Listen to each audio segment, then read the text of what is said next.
The moon hangs heavy and pale over the jagged silhouette of the castle ruins, casting long silver fingers across the moss-covered stones that once held the weight of an empire. And as the wind whispers through the empty archways, carrying the scent of damp earth and ancient pine, I want you to take a deep breath, let your shoulders drop away from your ears, and close your eyes. Imagine yourself standing at the foot of these great walls, touching the rough, cold granite that has survived storms and sieges for 1,000 years, feeling the vibrations of history humming beneath your fingertips as we prepare to descend into the quiet dark. Before you get comfortable, take a moment to like the video and subscribe, but only if you genuinely enjoy what I do here. Let me know your city and local time in the comments so we can see where everyone is listening from. The filthy truth about medieval dungeons. When most people imagine medieval dungeons, they picture stone walls, iron bars, and shadowy figures chained in silence. The reality, however, was far more disturbing and far more revealing about how medieval societies understood power, punishment, and human worth. Medieval dungeons were not simply places of confinement. They were tools of fear, symbols of authority, and environments deliberately designed to break the body and the spirit long before death ever arrived. Dungeons were rarely meant for long-term imprisonment. Contrary to popular belief, medieval societies did not commonly imprison people for long sentences. Prisons were expensive to maintain, required guards, food, and space, and produced no economic value. Instead, punishment was usually swift and public: fines, mutilation, exile, execution, or humiliation. Dungeons served a different purpose.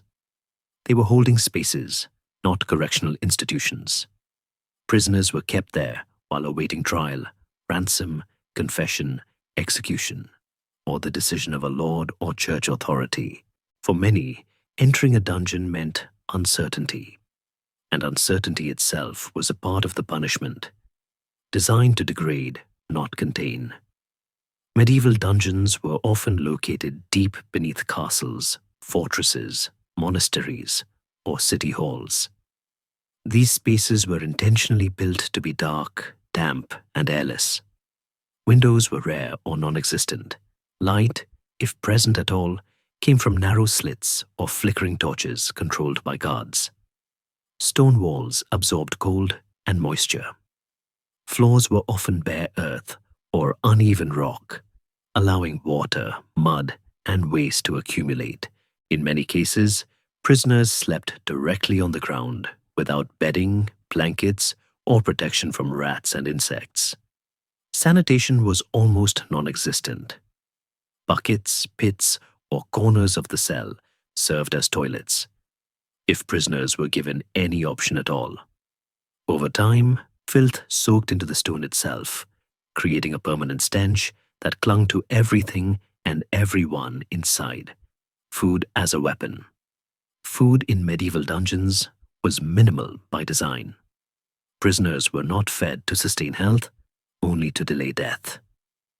Bread, thin gruel, or scraps were common. Clean water was not guaranteed. In some cases, prisoners depended entirely on family members or religious charities to bring food, if they were allowed access. Starvation was often slow and deliberate. Weakness made prisoners easier to control. Hunger blurred judgment, weakened resistance, and increased the likelihood of confession, true or false. In this way, food became a psychological weapon as powerful as chains or walls. Chains, iron, and immobility. Many dungeon prisoners were restrained with iron shackles, collars, or chains fixed to walls or floors. These restraints were not designed for comfort or safety. They limited movement, caused swelling, sores, and long-term injuries, and prevented prisoners from lying down properly. Some prisoners spent weeks or months unable to stand fully upright or stretch their limbs.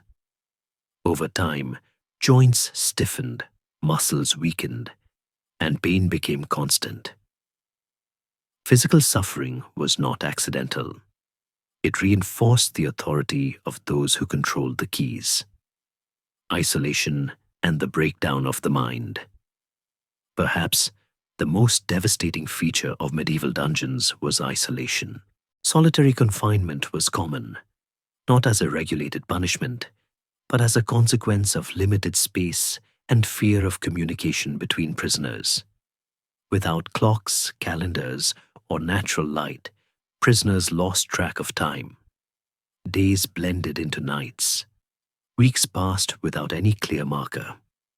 This sensory deprivation caused confusion, anxiety, hallucinations, and emotional collapse. Many prisoners confessed simply to escape the silence. For medieval authorities, this psychological erosion was useful. A broken prisoner was easier to manage, easier to interrogate, and less likely to resist judgment. Torture and the dungeon system. Not all dungeons were torture chambers, but many were connected to them. Interrogation rooms were often nearby, allowing prisoners to be moved easily for questioning. While torture was not always legal, it was widely practiced, especially by secular courts and inquisitorial authorities. The dungeon prepared prisoners for torture by weakening them physically and mentally. Exhaustion, hunger, fear, and uncertainty lowered resistance. In this way, the dungeon itself was part of the interrogation process, even when no instruments were used. Who ended up in medieval dungeons? Dungeons held a wide range of people: accused criminals, political enemies, debtors, heretics, prisoners of war, and even nobles who had fallen out of favor. Wealth and status could sometimes buy better conditions or faster release, but not always. High-ranking prisoners might be kept in towers or private chambers rather than underground cells, but the threat remained the same. Anyone could be forgotten. Anyone could disappear behind stone walls while negotiations dragged on or power shifted above ground. Death was not always the goal, but it was common. Many medieval dungeons were not designed to kill prisoners directly, yet death was frequent. Disease spread quickly in enclosed unsanitary spaces. Infections, dehydration, malnutrition, and exposure took their toll. When prisoners died, records were often minimal or non-existent. Bodies might be removed quietly, buried anonymously, or discarded without ceremony. For authorities, the dungeon erased people as effectively as any execution. What medieval dungeons reveal about power. The true horror of medieval dungeons lies not only in their conditions, but in what they reveal about medieval justice. These spaces were not failures of the system. They were expressions of it. Dungeons demonstrated who held power, who was vulnerable, and how easily human dignity could be stripped away. They were places where law blurred into cruelty, where punishment existed without oversight, and where silence protected authority.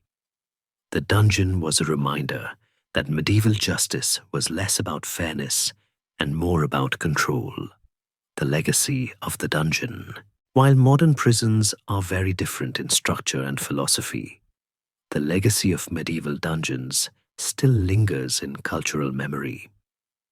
They have become symbols of tyranny, injustice, and suffering, echoes of a time when stone walls spoke louder than laws. Understanding the filthy truth about medieval dungeons forces us to confront uncomfortable questions about punishment, power, and humanity. These were not merely dark rooms beneath castles. They were mirrors, reflecting a world where fear ruled from below, and mercy was a luxury few could afford. And as we begin our descent into the specific history of these stone silences, we must first understand the ground beneath our feet, moving away from the general concept of the prison and stepping physically toward the Great Keep, or the donjon, as it was originally known in the 12th century. It is a strange irony of language and architecture that the word dungeon comes from the French donjon, which derives from the Latin dominus, meaning lord or master. Originally, the donjon was not a pit of despair, but the highest, strongest, and most prestigious tower of the castle, the safest place where the lord and his family slept, bathed, and dined in relative comfort, high above the mud and the peasantry. It was the heart of the home, bathed in sunlight and hung with tapestries.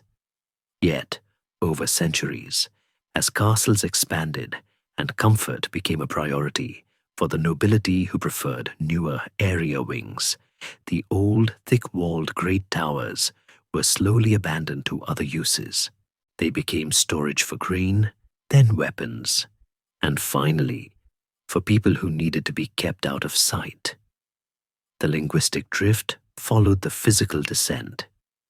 Just as the lord moved out of the cramped tower to a palace, the prisoners were moved in, and eventually they were pushed lower from the tower rooms down into the windowless foundations. Historians often debate exactly when this shift became permanent, with some arguing that the Normans always intended the sublevels for confinement, while others suggest it was purely accidental, a case of available real estate being used for the least desirable guests. We are walking now, in our mind's eye, across the inner bailey of a generic 13th century fortress, the gravel crunching softly beneath our boots, approaching a heavy iron-bound door set low in the wall of the keep. There is no fanfare here, no grand archway, only a functional entrance that breathes out a cool, steady draft of air that smells of wet limestone and saltpeter. As we cross the threshold, the sunlight of the modern world fades, replaced by the flickering, greasy light of a tallow candle held by an unseen jailer who motions for us to follow. We are beginning the descent into stone, leaving behind the laws of the sunlit world for the subterranean rules of the shadow. The stairs are narrow, spiraling tightly downward in a clockwise direction, a defensive design meant to hinder an attacking swordsman, but now serving only to make the journey into the dark feel endless and dizzying.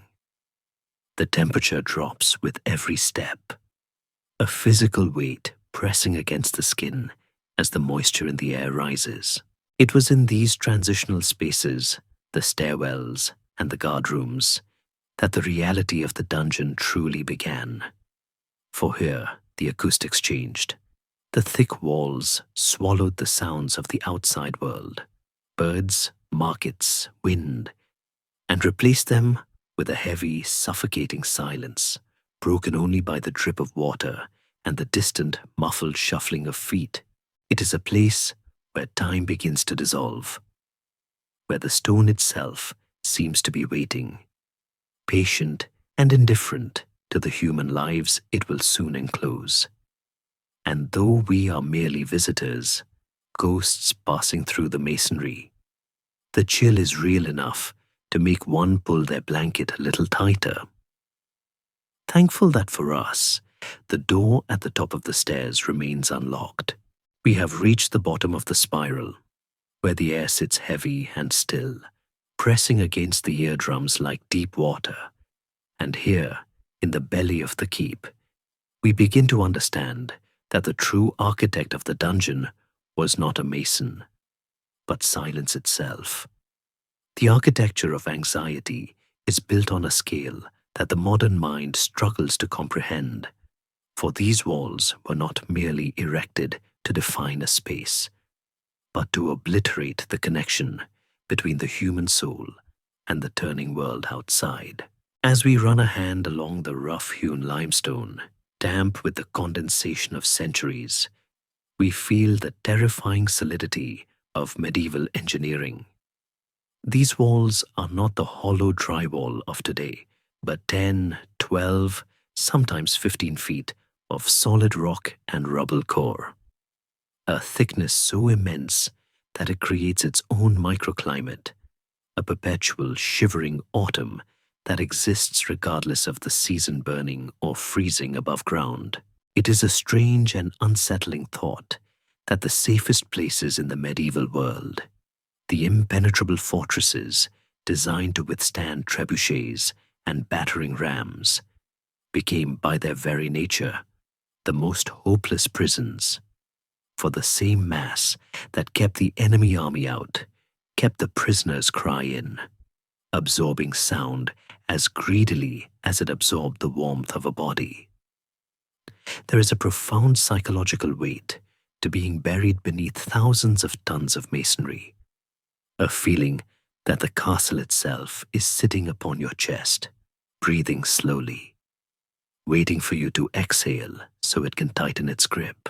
Historians and architectural archaeologists have long debated whether this psychological oppression was a deliberate design choice or simply a grim byproduct of defensive necessity, with some scholars arguing that the terrifying acoustics and oppressive darkness were intentional features of coercive architecture, while others suggest that medieval builders were simply prioritizing structural integrity over the comfort of the involuntary guests in the basement. Regardless of intent, the effect was masterful in its cruelty. Consider the shape of the room we are now standing in. It is rarely a perfect square, but often an irregular, cramped polygon dictated by the foundations of the tower above, with corners that seem to retreat into absolute shadow, places where the eye tries to find a boundary and fails. The floor is uneven, paved with flagstones that have shifted over generations or, in the poorer keeps, left as packed earth that turns to a slick, black mud with the slightest ingress of water. And water always finds a way in. It weeps through the mortar. It trickles down the ventilation shafts. It rises from the water table below, ensuring that the prisoner is never truly dry, never truly warm, trapped in a slow hydraulic torture that rots boots and softens skin. There is a distinctive smell here too, one that history books often gloss over, but which would have been the first thing to assault a new arrival. A complex bouquet of wet stone, ancient mold, unwashed bodies, and the distinct metallic tang of rusted iron. A sensory profile that no amount of scrubbing can ever fully erase from the memory of the rock. In this architecture of anxiety, light is the most precious and scarce commodity. If there is a window, it is a loophole or arrow slit, a narrow vertical gash in the masonry that widens inward to allow an archer to aim. But from the perspective of the prisoner, it is merely a daunting sliver of grey, situated high up near the vaulted ceiling, far out of reach. It lets in a draught that cuts like a knife in winter, and perhaps a single beam of dusty illumination that tracks across the floor for an hour a day, a makeshift sundial that marks the slow erosion of a life. This manipulation of light was known as darkness visible, a gloom that is somehow worse than total blackness, because it allows the imagination to populate the shadows with shapes that may or may not be there. It creates a state of hypervigilance, where the brain, starved of visual data, begins to hallucinate, turning a damp patch on the wall into a face or a rat scurrying in the straw into a demon. It is said that in some of the deeper dungeons of the Rhineland, architects constructed cells with slightly curved walls to prevent the prisoner from ever finding a secure corner to back into, leaving them feeling perpetually exposed, watched from all sides, even when they were entirely alone. A concept that predates the modern panopticon by centuries and proves that you don't need CCTV to create a surveillance state, just a very talented stonemason and a lack of empathy. Yet, amidst this grim engineering, there is a dark absurdity to be found. Records from the 14th century occasionally show castellans, the castle managers, complaining about the cost of dungeon maintenance with the same bureaucratic irritation a modern landlord might have about a leaky faucet, grumbling about the expense of replacing rusted hinges or fixing a door that squeaks most terribly, as if the noise pollution was the primary concern for the poor soul chained inside. This bureaucratic detachment highlights the banality of the evil built into these stones. The dungeon was just another room to be swept, rarely, and secured, always. As we move deeper into the space, touching the heavy oak door reinforced with iron bands, we notice the absence of a handle on the inside, a design so simple, yet so final. The door is thick, often 4 inches of seasoned oak, and when it closes, it does not click. It thuds, a dull, heavy sound that vibrates through the floor and into the bones, a period placed at the end of a sentence. This is the architecture of silence. In the world above, life is noisy, blacksmiths hammering, horses whinnying, bells ringing. But here, the thick walls act as a perfect soundproof barrier, filtering out the evidence of life until the prisoner is left with only the sound of their own breath and the dripping of water. It is a sensory deprivation tank built of granite. The isolation is physical, acoustic, and thermal. The cold of the dungeon is not merely a temperature. It is a presence, a radiant cold where the massive stones draw body heat away faster than the metabolism can replace it, leaving the prisoner in a state of perpetual shivering, a physiological anxiety that mimics fear even when the mind is calm. It is a slow, quiet assault on the biological will to live. But we must not linger too long in this general gloom, for the dungeon was not one single room, but a hierarchy of spaces, ranging from the merely uncomfortable guardrooms to the deepest, darkest pits. The medieval mind loved hierarchy, even in its punishments, and just as there were seats at the high table for the favored, there were specific architectural nightmares reserved for the forgotten. We are moving now toward a grate in the floor of this cell, a heavy iron lattice that covers a dark, circular opening. And as we peer down into the blackness, we are looking into the face of the most infamous and misunderstood feature of the medieval prison system. The air rising from this pit is stale, older than the air we are breathing, and it carries the whisper of a name that has terrified school children and knights alike for centuries. It is the bottle dungeon, the pit, the place of no return. We stand on the precipice of the oubliette, and as the candlelight flickers over the iron bars, we prepare to separate the Gothic romance from the grim, suffocating reality of what lies beneath the floor. We are peering through the iron lattice, the metal cold and pitted with rust beneath our fingertips, looking down into a darkness that seems to have a gravity of its own, a heavy, silent void that swallows the weak light of the candle without offering a reflection. And here we confront the single most terrifying word in the lexicon of medieval imprisonment, the oubliette. The word itself is deceptively beautiful, rolling off the tongue with a soft French elegance, deriving from the verb oublier, to forget, and it carries with it a promise that is far more chilling than any torture device, the promise of administrative erasure. To be put in the oubliette was not merely to be punished, it was to be filed away, to be deleted from the memory of the living world while one's heart still beat. But as we stare into this abyss, we must gently dismantle the Victorian Gothic melodrama that has encrusted this reality like so much lichen on the castle walls. Popular culture, fed by 19th century novels and horror films, imagines the oubliette as a chamber lined with spikes, or a room that slowly fills with water, or a pit crawling with vipers. The truth, as is often the case in history, is less theatrical, but infinitely more grim. The true horror of the oubliette was not in active torture, but in passive neglect.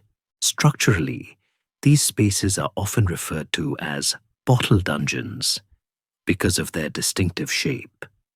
A narrow vertical neck at the top, barely wide enough for a man's shoulders to pass through, widening out into a bell-shaped chamber below. This design was not purely sadistic.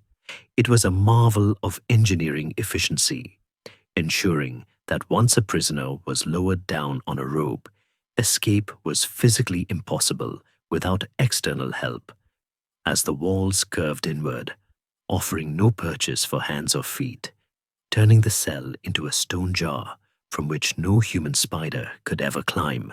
However, historians and archaeologists have spent decades arguing over the original purpose of many of these pits, engaging in a rather unglamorous debate about whether a specific hole in the ground was designed to hold political dissidents or simply next winter's grain supply.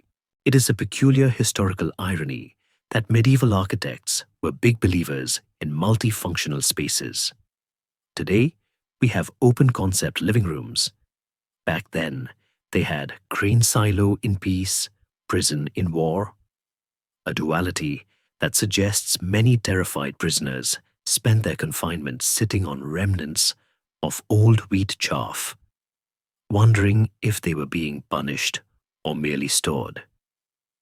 But let us imagine the experience of the true prisoner, the one for whom the grain was cleared away.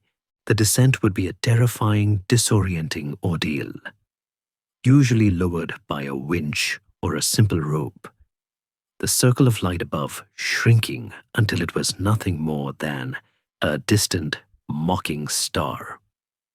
When the rope was withdrawn and the trapdoor slammed shut, often a heavy wooden hatch covered with the flagstones of the floor above to hide the entrance, the darkness became absolute. In this sensory vacuum, the prisoner's world contracted to the few feet of stone floor they could touch. The air in an oubliette is distinct. It is heavy, motionless, and poor in oxygen, recycled over and over by the prisoner's own lungs, creating a lethargy that dulls the mind and slows the panic into a dull, rhythmic despair. The floor of a true oubliette was rarely flat. It was often uneven bedrock, or, in the worst cases, tapered to a point or filled with rubble, preventing the occupant from ever lying down comfortably, forcing them into a crouch or a curl that slowly cramped the muscles into agony. Sanitation, the filthy truth we must confront, was non-existent. There were no buckets here, no slop-out routines. Everything that went down stayed down. The prisoner lived in their own waste, and often amidst the bones of previous occupants, rats, birds that had flown in by mistake, or perhaps predecessors who had indeed been forgotten. This is where the romantic myth of the secret dungeon collides with the biological reality of the human body.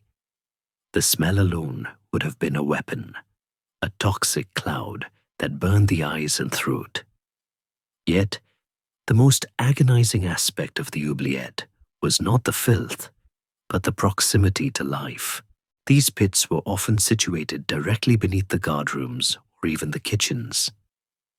A prisoner in the dark could hear the muffled thud of boots walking across the trapdoor just 10 feet above their head. They could hear the rumble of a heavy table being dragged, the distant roar of a hearth fire, perhaps even the vibration of laughter or a song. To be so close to warmth, to food, to human connection, and yet be separated by an unbreakable layer of stone, created a psychological torture more exquisite than the rack. It emphasized the prisoner's status as subhuman, literally existing beneath the feet of the lowest servant. There is a debate among scholars about how often these pits were used for life imprisonment versus short-term cooling-off periods. Some records suggest that a few days in the bottle dungeon was a common shock tactic to induce a confession or a ransom payment, a way to say, "This is your future if you do not cooperate." The fear of the pit was often more useful to the Lord than the pit itself. Indeed, many of the oubliettes shown to tourists today in castles like Warwick or Chillon were likely just cesspits or latrine shafts that later storytellers embellished with gruesome legends to sell tickets. Because let's be honest, a haunted dungeon of doom sells more postcards than medieval septic tank, even if the latter is historically more accurate. But for those who were truly condemned to the bottle, the end was quiet. There was no executioner, no crowd, no last words. There was simply the cessation of food and water. The trapdoor would stop opening. The darkness would become permanent. It is a slow, sleepy way to fade from history, a gradual lowering of the internal flame until the cold of the stone wins the argument with the blood. The oubliette represents the ultimate expression of the medieval power to exclude. It is the architectural manifestation of out of sight, out of mind. And yet, as we step back from the grate, shaken by the claustrophobic horror of the pit, we must remember that the dungeon was not the only form of captivity. High above us, where the wind blows fresh and the sun still touches the stone, there existed another kind of prison, a gilded cage where the chains were made of protocol and the cellmates were servants. We leave the suffocating air of the foundation and begin to climb, ascending past the ground floor, past the guardrooms, winding our way up the spiral stairs toward the light. For in the medieval world, status followed you even into captivity, and for a king or a duke, imprisonment looked very different from the dark hole we have just left. We are heading to the tower apartments, where the wine is poured, the fireplace is lit, and the door is locked from the outside just the same. We emerge from the spiraling dark into a corridor where the air suddenly changes, sweetening with the scent of dried lavender, wood smoke, and beeswax polish. And here, high above the damp foundations, the stone floors are softened by thick woven rushes, or perhaps a vibrant tapestry imported from Arras. We have entered the paradoxical world of the high-born prisoner, the royal guests of the tower, where the chains are made of protocol and the bars are hidden behind velvet curtains. It is a jarring shift in our camera's focus, moving from the silent horror of the oubliette to a room that looks, for all intents and purposes, like the private solar of a wealthy lord. because that is exactly what it is. The Tower of London, arguably the most famous prison in history, was never designed solely as a dungeon. It was, first and foremost, a royal palace, a fortress of residence where kings held court, and when those kings needed to imprison their peers, rival dukes, fallen queens, or captured monarchs, they did not throw them into the rat-infested basement. To do so would have been a diplomatic catastrophe and a violation of the divine order of things. Blue blood required blue velvet, even in captivity, and so we find ourselves in a spacious chamber with a roaring fire in the hearth, chasing away the chill of the Thames, where a prisoner sits not on the floor, but on a cushioned chair, perhaps reading a manuscript or playing chess with a servant. This was the gilded cage, a unique psychological torture where physical comfort masked the terrifying reality of total powerlessness. The prisoner here was not starving. In fact, they were often dining on 5-course meals served on silver platters, accompanied by fine wines from Bordeaux. But the psychological weight was different here. It was the weight of the view. We walked to the window, a large glazed casement that offers a sweeping panorama of the river and the bustling city beyond. The prisoner can see the ships sailing for France, the smoke rising from the chimneys of free men, the birds flying south for the winter. In the dungeon, the world is gone. Here, the world is tauntingly present, visible but untouchable. It is a distinct form of melancholy, a luxurious limbo, where life continues just on the other side of the glass. Historically, this form of imprisonment was a strange bureaucratic exercise. The crown did not usually pay for the upkeep of these VIP guests. In a twist of irony that would make a modern hotelier blush, the prisoners were often expected to foot the bill for their own incarceration. Wealthy detainees had to pay for their food, their firewood, their candles, and even the wages of the guards who watched them. There are records of noble prisoners complaining bitterly, not about the cruelty of their captors, but about the exorbitant prices they were being charged for claret, or the quality of the bedding they were forced to rent. Imagine leaving a 1-star review for the prison that is holding you hostage, complaining that the turn-down service was late.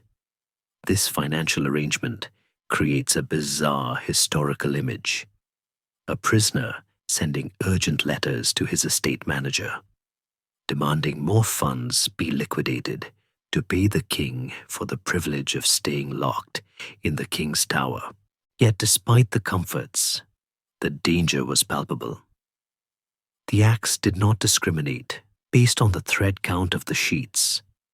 One of the most famous residents of this high-altitude prison was the young Princess Elizabeth, the future Queen Elizabeth the Mum, who was held in the tower by her sister Mary. She was not in a dungeon. She had rooms. She had servants. She walked in the gardens. But every morning, she woke up not knowing if it would be her last.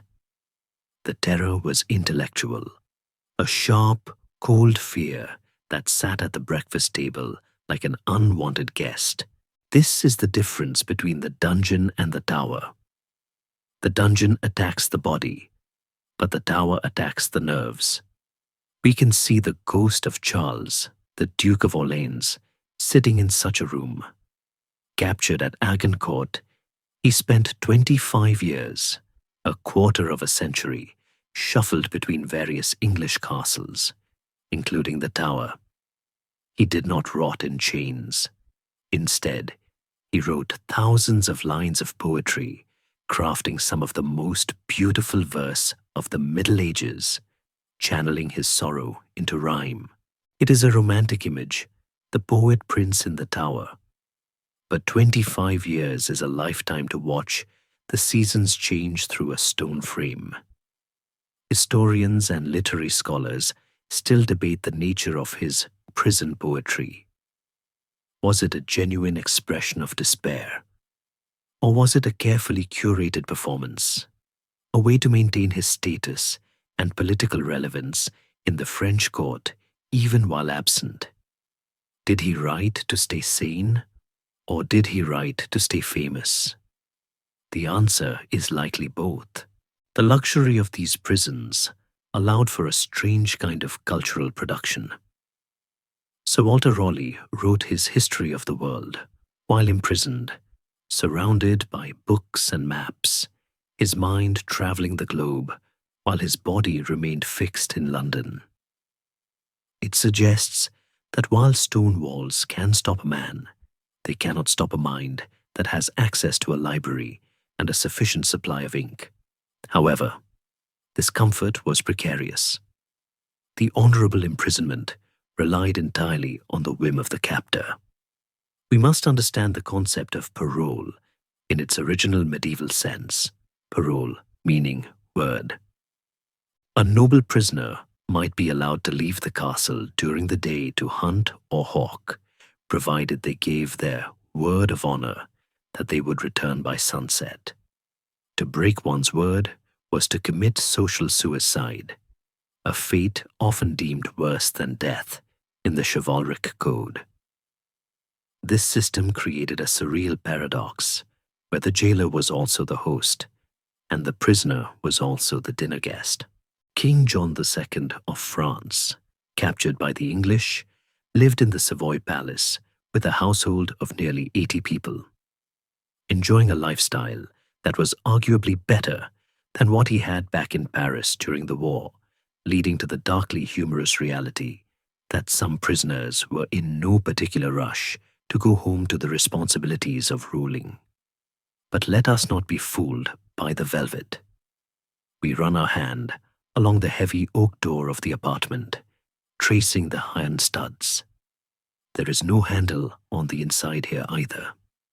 At night, the bolts slide home with the same finality as they do in the crypt. The silence here is different. It is the silence of held breath. A prisoner in the dungeon screams for help. A prisoner in the tower waits for the executioner's knock. The isolation is political rather than physical. You are cut off from your allies, your armies, your spies. You are a piece on a chessboard that has been removed from play and placed in a velvet bag, and you never know when or if you will be put back on the board. As the sun sets in our imagination, casting long melancholy shadows across the floorboards of this high chamber, we notice that despite the fire, the room feels cold. It is the cold of obsolescence. To be a royal guest is to be a living ghost, watching the world reshape itself without your consent. And as we look at the prisoner, perhaps a deposed king, perhaps a rebellious duke, we realize that they are not just being held for spite. They are being held for something far more tangible, something that drives the medieval world just as much as honor or religion. We are transitioning now from the conditions of captivity to the reason for it. We leave the high window and turn our gaze towards the ledger book sitting open on the writing desk, filled with numbers and sums. In the medieval era, a high-born prisoner was not merely an enemy to be neutralized. They were a walking, breathing lottery ticket.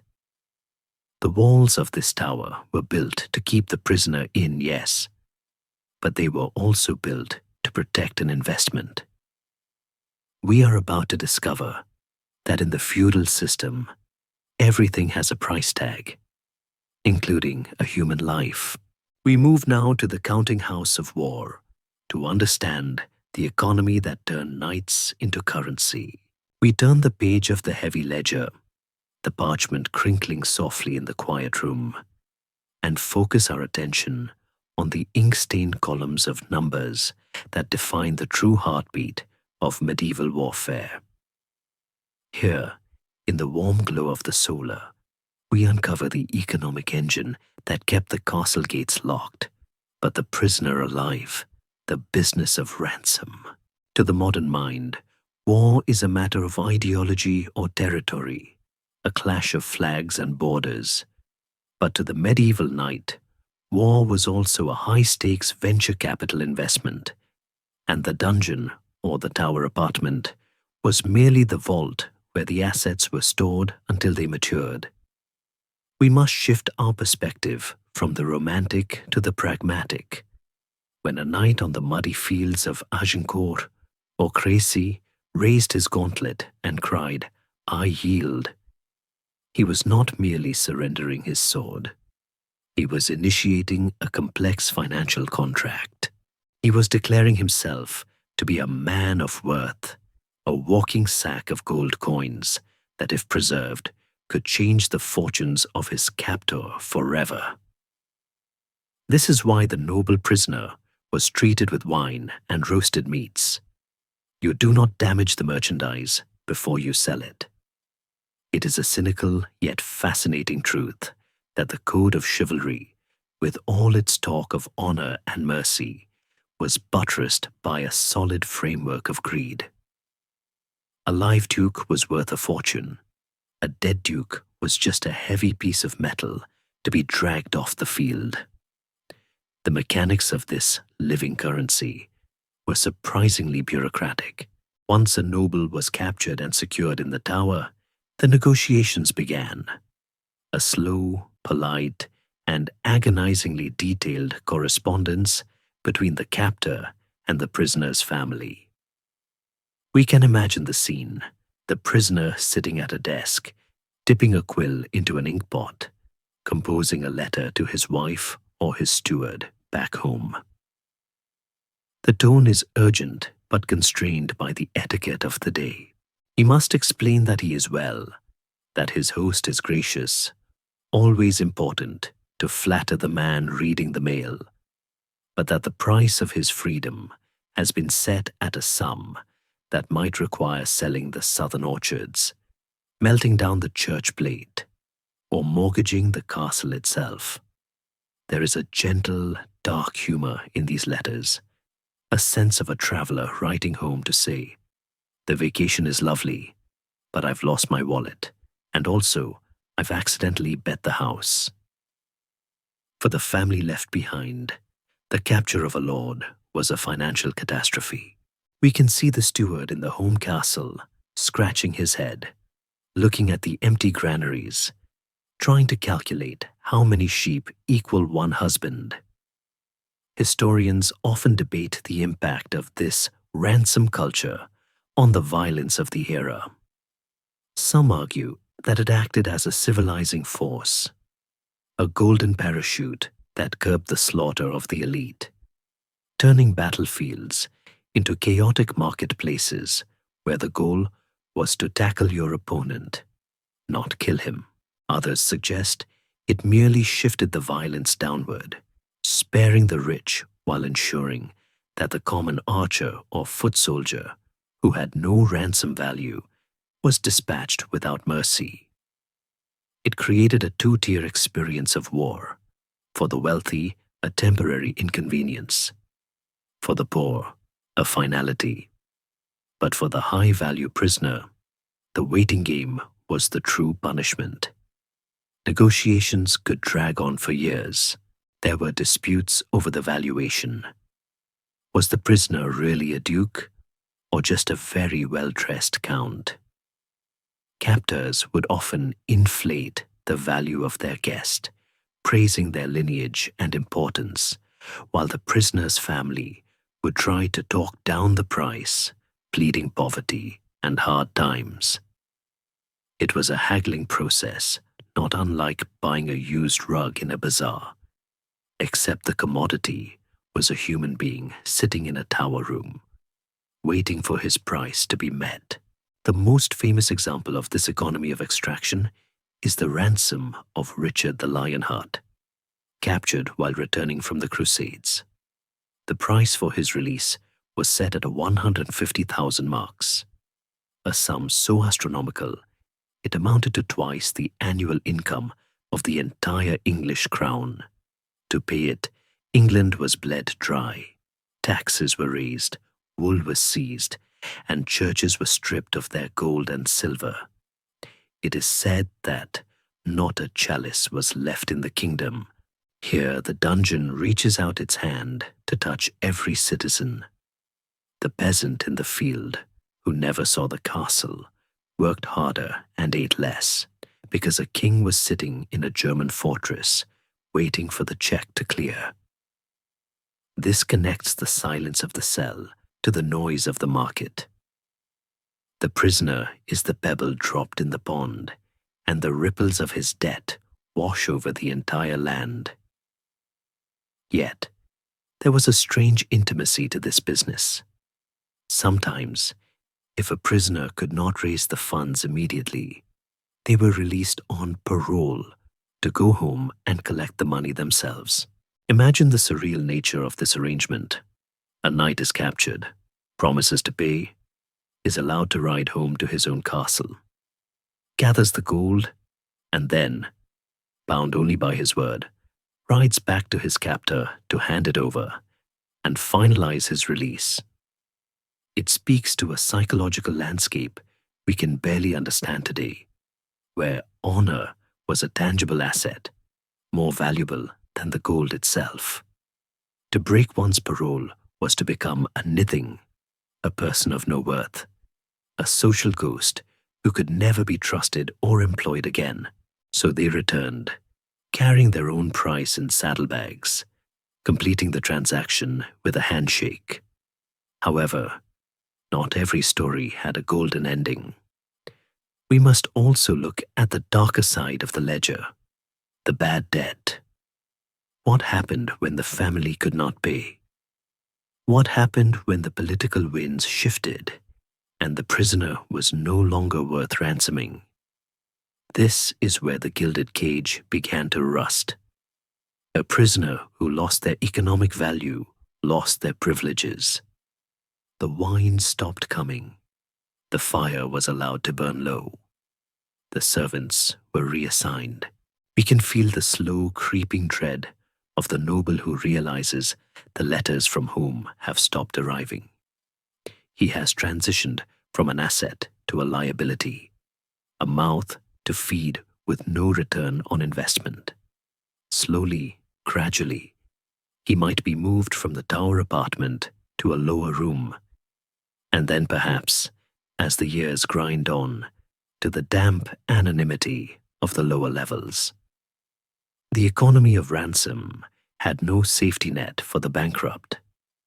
There is a tactile heaviness to this history, the weight of silver, the scratch of the quill, the wax seal on the scroll. It reminds us that the dungeon was not always a place of punishment for crimes committed. Often, it was simply a holding pen for collateral.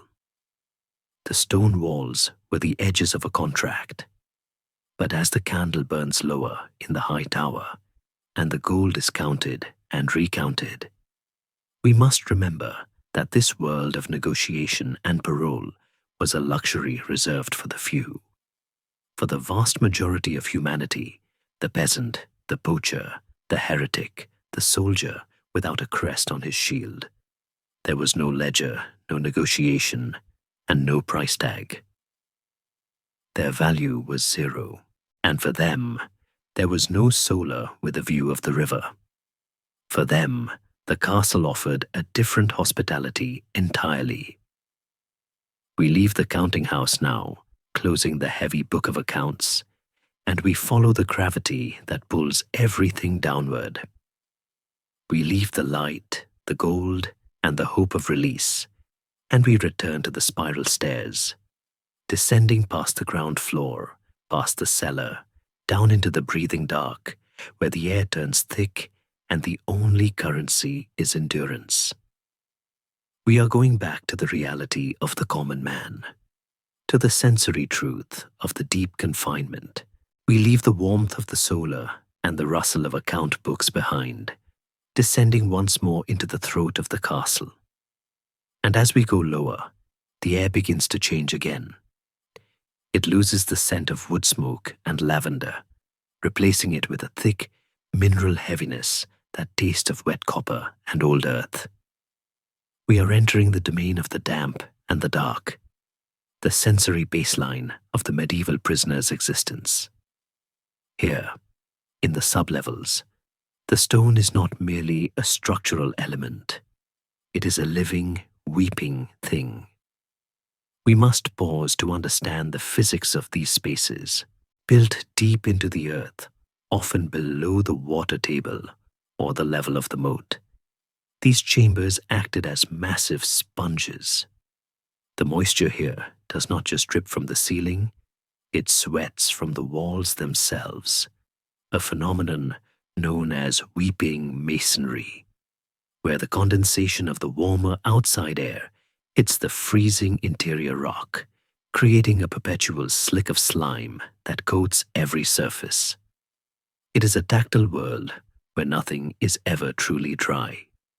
The straw on the floor, if there is any, is sodden and rotting. The clothes on one's back absorb the moisture, clinging to the skin like a second freezing layer.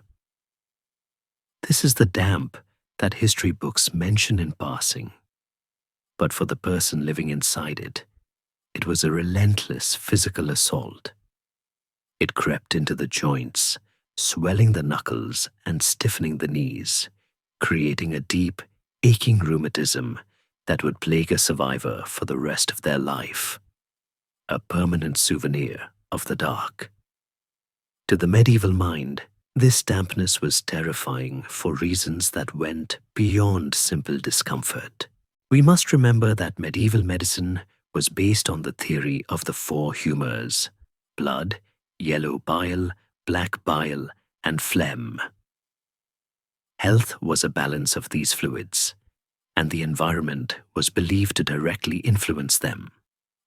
A dungeon, being cold and wet, was thought to produce an excess of phlegm, and black bile, melancholy, literally unbalancing the prisoner's soul and body, dragging them toward a state of lethargic despair and physical decay. Thus, the punishment was not just imprisonment. It was a medical sentence, a deliberate immersion in an environment designed to corrupt the very fluids of life. The prisoner was not just cold. They were being chemically altered by the stone. And then, there is the darkness. As we extinguish our candle in imagination, the blackness that rushes in is not the darkness of a bedroom at night, where streetlights bleed through the curtains. It is a primordial, absolute heavyweight. In the deepest cells, where no arrow slit pierced the wall, the darkness was total. Yet the human eye is a miraculous instrument of adaptation. Historians and medical experts suggest that prisoners in these conditions developed a form of scotopic vision, pushed to its absolute limit. After days or weeks, the pupils would dilate to their maximum aperture, hunting for even the faintest photon, perhaps the glow of a guard's torch 3 corridors away, or the phosphorescent decay of fungi on the ceiling. In this twilight, the world becomes grayscale and grainy. The mind, starved of visual input, begins to project. The stain on the wall becomes a map. The shadow in the corner becomes a visitor. This is the cinema of the prisoner, where the brain desperately tries to entertain itself by hallucinating patterns in the void. But the prisoner is rarely truly alone. In this ecological niche, where humans are intruders, other things thrive. We must speak of the unseen roommates, the permanent residents of the dark. The dungeon was a biome. Rats were ubiquitous, of course, bold, intelligent, and often the only warm things a prisoner might touch.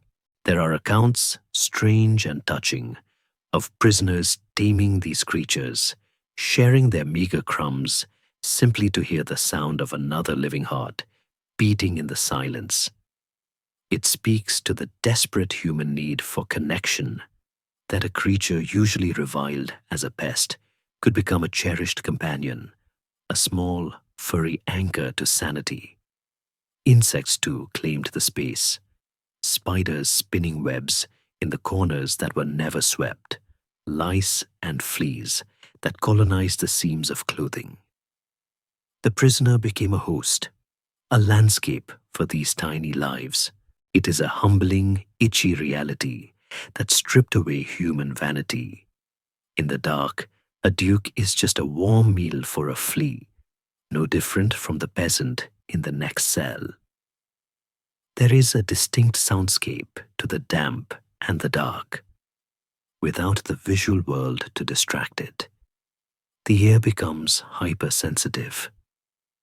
The drip of water, plink, plink, plink, can become a torture in itself, a metronome counting down seconds that never end.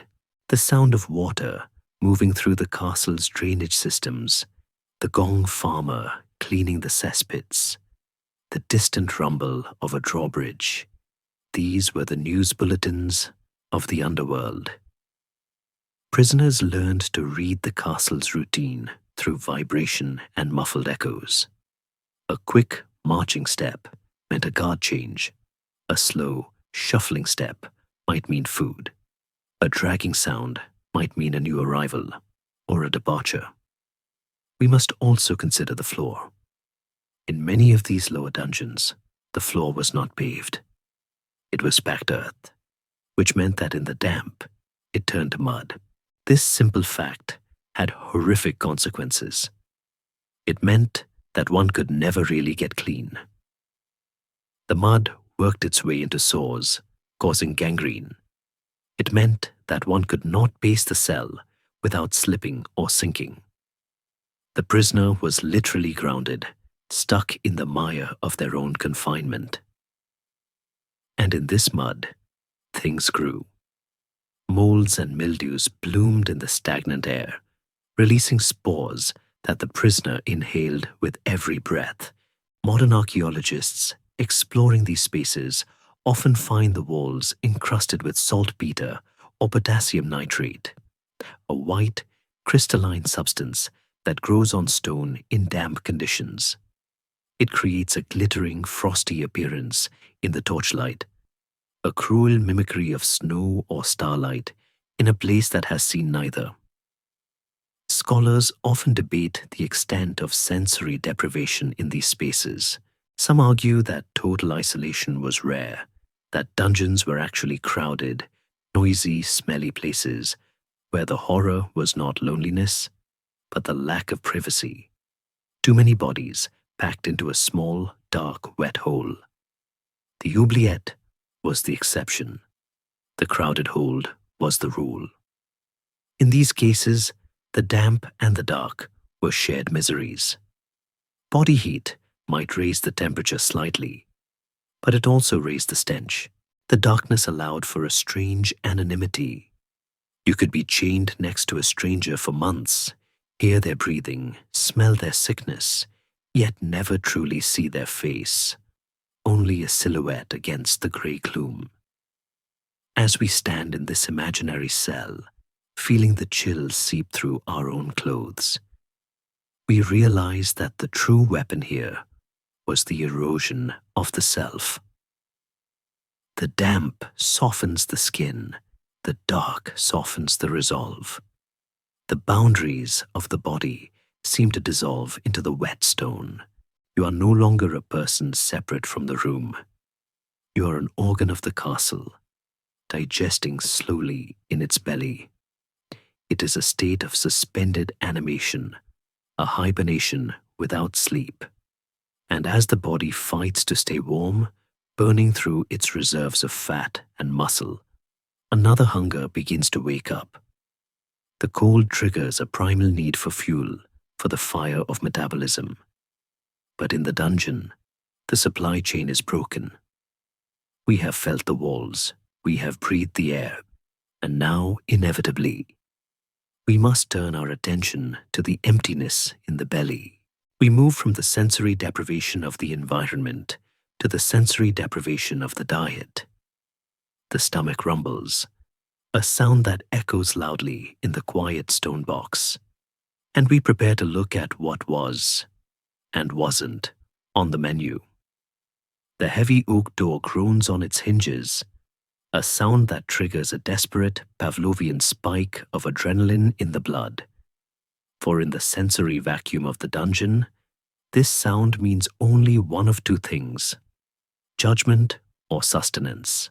And since judgment comes only once, but hunger returns every day, the prisoner learns to pray that the footsteps approaching are carrying a basket, not a warrant. We are now confronting the bread of affliction, a phrase taken from the Bible, but applied with literal brutal efficiency in the medieval penal system.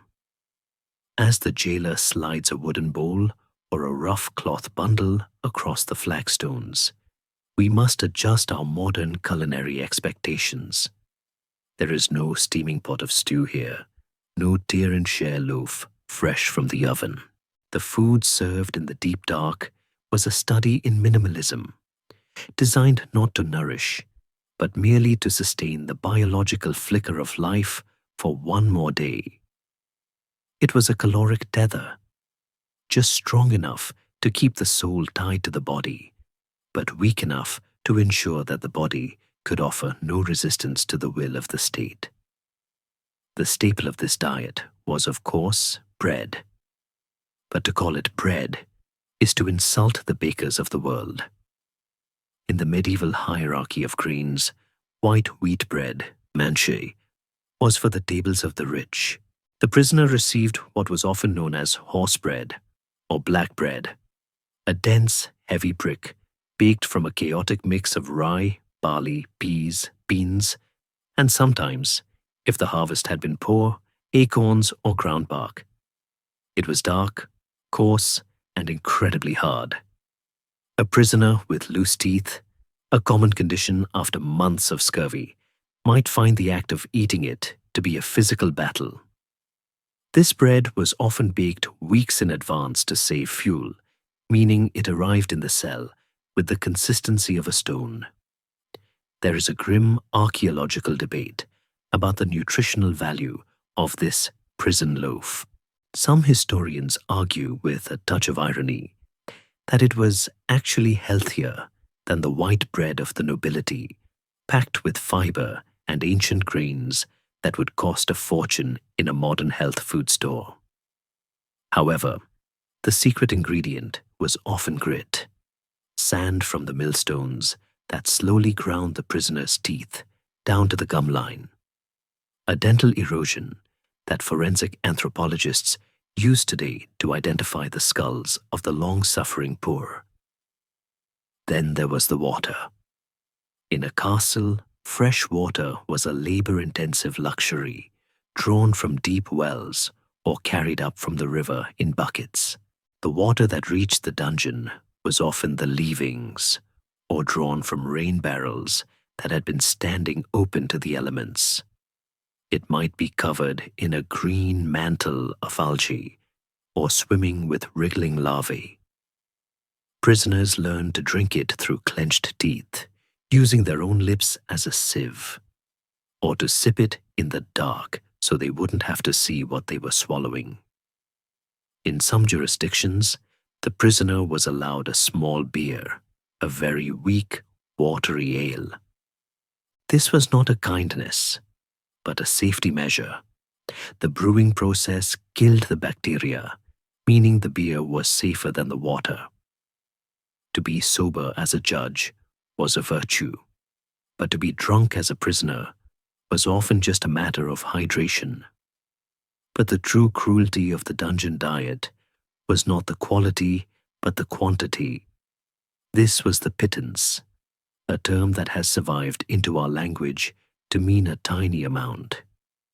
In the medieval context, a pittance was a specific allowance, often calculated to the penny. Jailers were frequently given a set budget to feed their charges, And being entrepreneurial souls with zero oversight, they often skim the top. If the king allocated 2 pennies a day for a prisoner's food, the jailer might spend 1 penny and pocket the other. The prisoner's dinner literally shrank to line the jailer's purse. This corruption meant that starvation was not just a punishment, it was a profit margin. The prisoner watched their own body slowly consume itself, muscle melting away, ribs rising like the arches of a cathedral under the skin.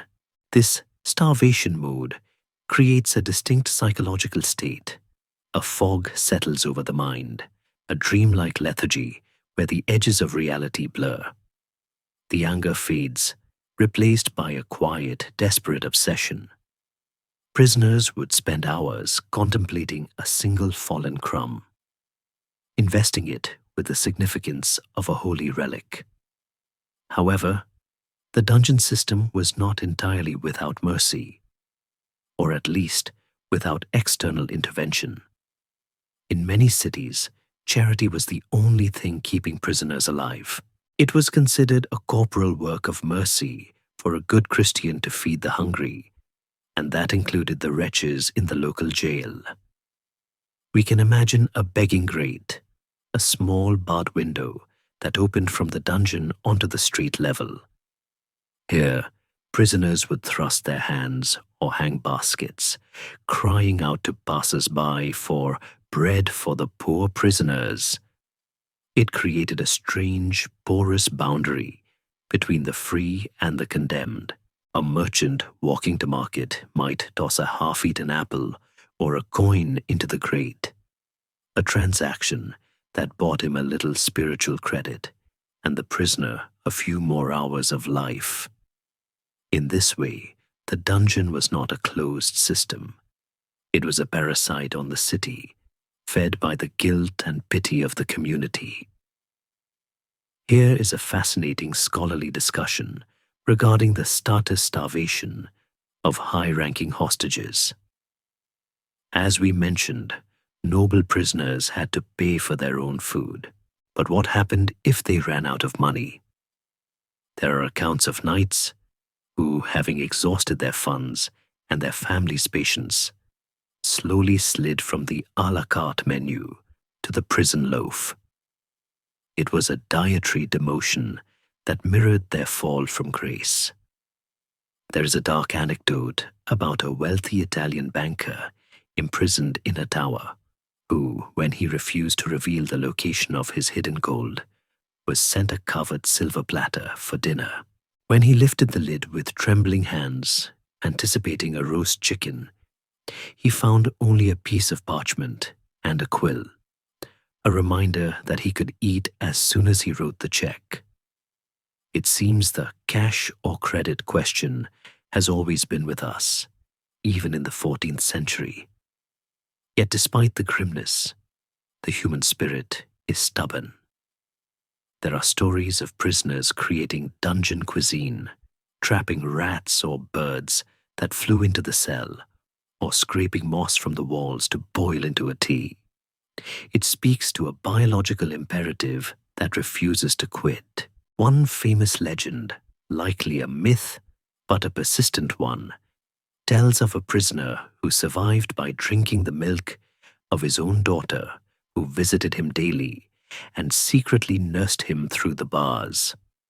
Whether true or not, the story was painted by masters like Rubens and celebrated as Roman charity, proof that the medieval mind was obsessed with the idea that love could literally sustain life when bread failed.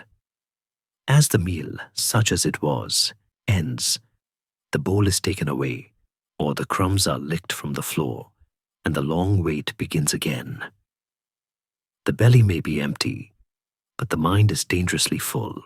Starvation clears the clutter of the brain, sharpening the focus to a needle point.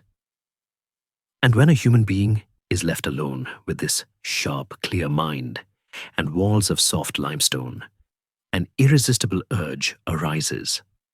The urge to leave a mark. The urge to say, "I was here." The The bread has been consumed, but the need to speak remains. We watch now as the prisoner, energized by the meager crust, crawls to the wall where a shaft of light hits the stone. They pick up a nail, a sharp bone left over from a meal, or perhaps just use their own fingernail. They begin to scratch. We are moving from the stomach to the voice. We are about to read the library of the lost, the graffiti that screams across the centuries. The candle flame dips low, casting shadows that seem to dance a slow, macabre waltz against the masonry. And as we lean closer to the cold, rough surface of the cell wall, we realize that we are not looking at blank stone. We are looking at a manuscript. Here, in the dimmest corners of history, where ink was forbidden and paper was a dream, the prisoners became scribes, and the walls became their parchment. This is the library of the lost, the voices on the walls. And to run your fingertips over these jagged, frantic scratches is to touch the raw nerve endings of the past. It is a profoundly human impulse. When stripped of freedom, dignity, and name, the soul rebels against the silence by asserting the only truth left to it: I exist. The graffiti of medieval dungeons is not vandalism. It is a scream frozen in limestone. It is the social media of the condemned, a desperate status update carved with a rusted nail, a spoon handle, or sometimes a piece of sharp bone saved from dinner. The effort required to make these marks is staggering to contemplate. To carve a single letter into granite with a piece of iron takes hours of repetitive, wrist-shattering friction. A full sentence represents days of labor. An elaborate coat of arms represents months of focused, meditative resistance. The dust from the carving would have coated the prisoner's hands, a white powder that smelled of crushed earth, the only evidence of their productivity in a world designed to make them useless. As our eyes adjust to the gloom, we begin to decipher the messages. The vast majority are religious, a predictable response to the terrifying uncertainty of the dungeon. Crosses are ubiquitous, slashed deeply into the rock, often near the door or the arrow slit, acting as spiritual wards to keep the demons of despair at bay. But these are not just symbols of piety. They are panicked phone calls to heaven.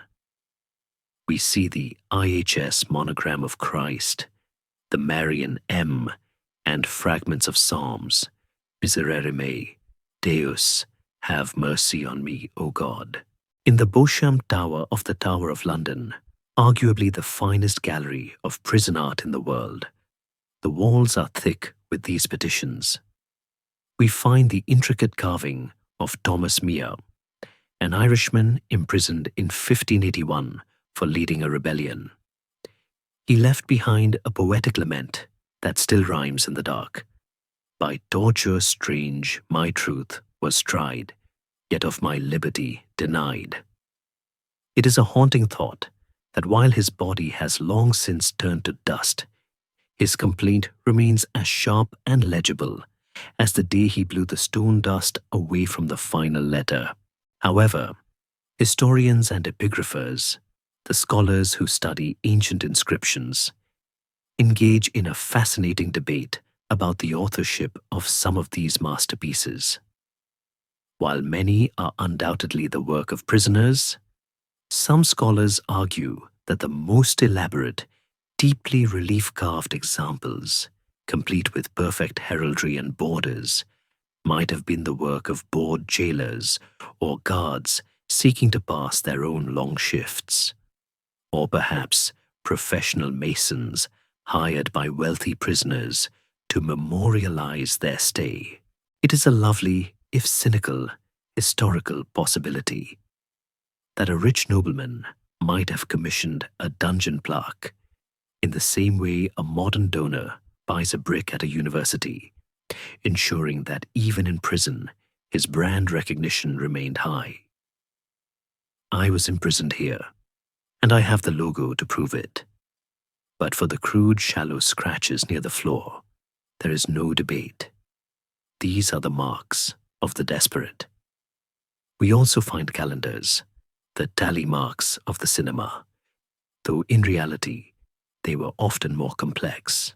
Medieval prisoners tracked the feast days and the saints' days, trying to keep their souls in sync with the liturgical year, even as their bodies rot in the dark. We see circles divided into weeks or rows of dots representing moons. This obsession with time highlights the psychological torture of the timeless cell. To lose track of Easter was to lose one's place in the narrative of salvation. So they counted. They counted sunrise, they counted sunset, they counted the bell tolls from the distant cathedral.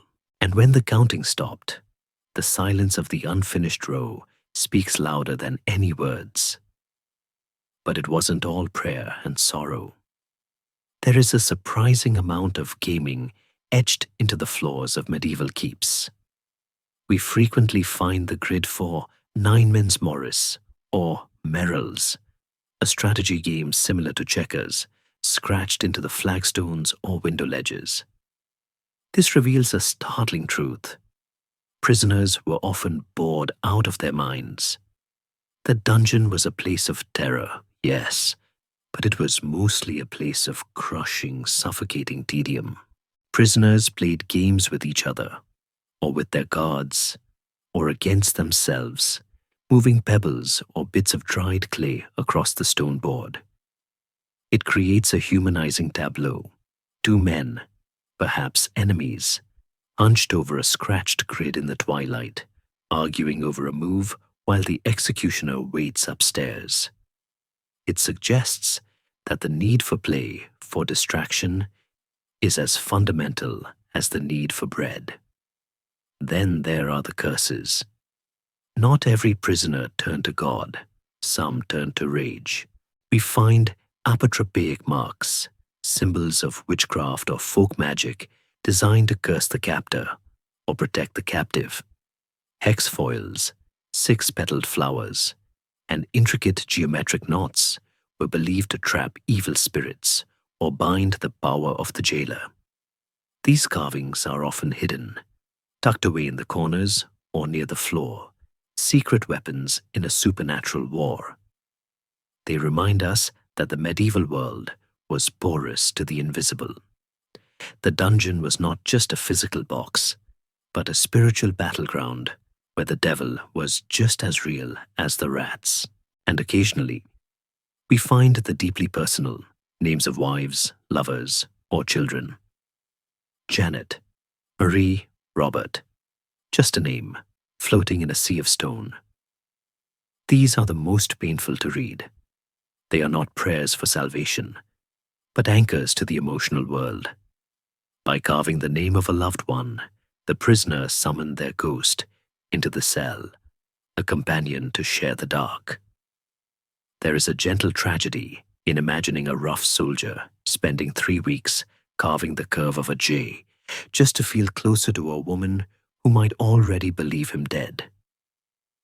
Yet, we must be careful with our romanticism. Not all graffiti is profound. Just like modern bathroom stalls, medieval walls were also repositories for smut, bad jokes, and anatomical drawings that would make a gargoyle blush.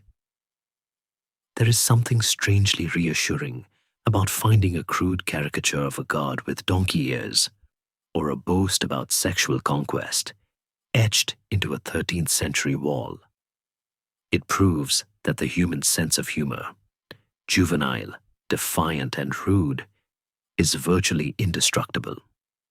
Even in the shadow of the rack, someone took the time to make a "your mother" joke in Latin. It is a tiny spark of rebellion, a way of laughing in the face of absolute power. As we run our hand over a final inscription, perhaps a simple date, Tontuntu, deeply cut and confident, we feel a strange connection to the hand that held the tool. The dungeon was designed to erase people, to swallow them into the anonymity of the earth. But the graffiti proves the failure of the architecture. The stone did not silence them, it amplified them. It became a recording device. The prisoner died, the jailer died, the king died, but the scratch remains, shouting, "I was," to anyone who brings a candle close enough to look. But now, the air in our narrative begins to warm. We are traveling south, leaving the damp, mossy stones of northern Europe, leaving the grey rain of London and Paris. The camera glides over the Alps, descending towards the shimmering heat of the Adriatic. We are moving to a city of water and masks, where the dungeon took on a completely different, stifling form. We are going to a place where the prison was not in the basement, but in the attic, directly under the burning roof.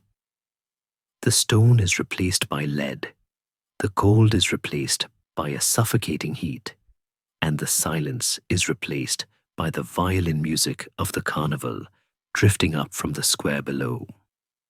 We are entering the world of the most famous escape artist in history, to see a prison that was designed to cook the mind as much as trap the body.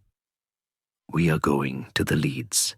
The air here is different, heavy with salt, and the humid embrace of the lagoon, and as the camera of our imagination glides over the red-tiled roofs of Venice, leaving the grey stone keeps of the north behind, we find ourselves suspended in the shimmering heat of the Adriatic.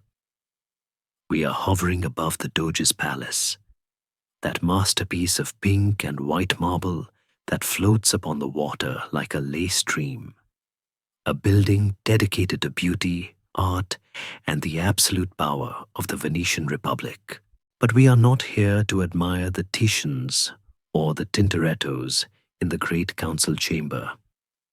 We are here to slip through a small forgotten window directly under the roofline into a space that turns the concept of the dungeon upside down.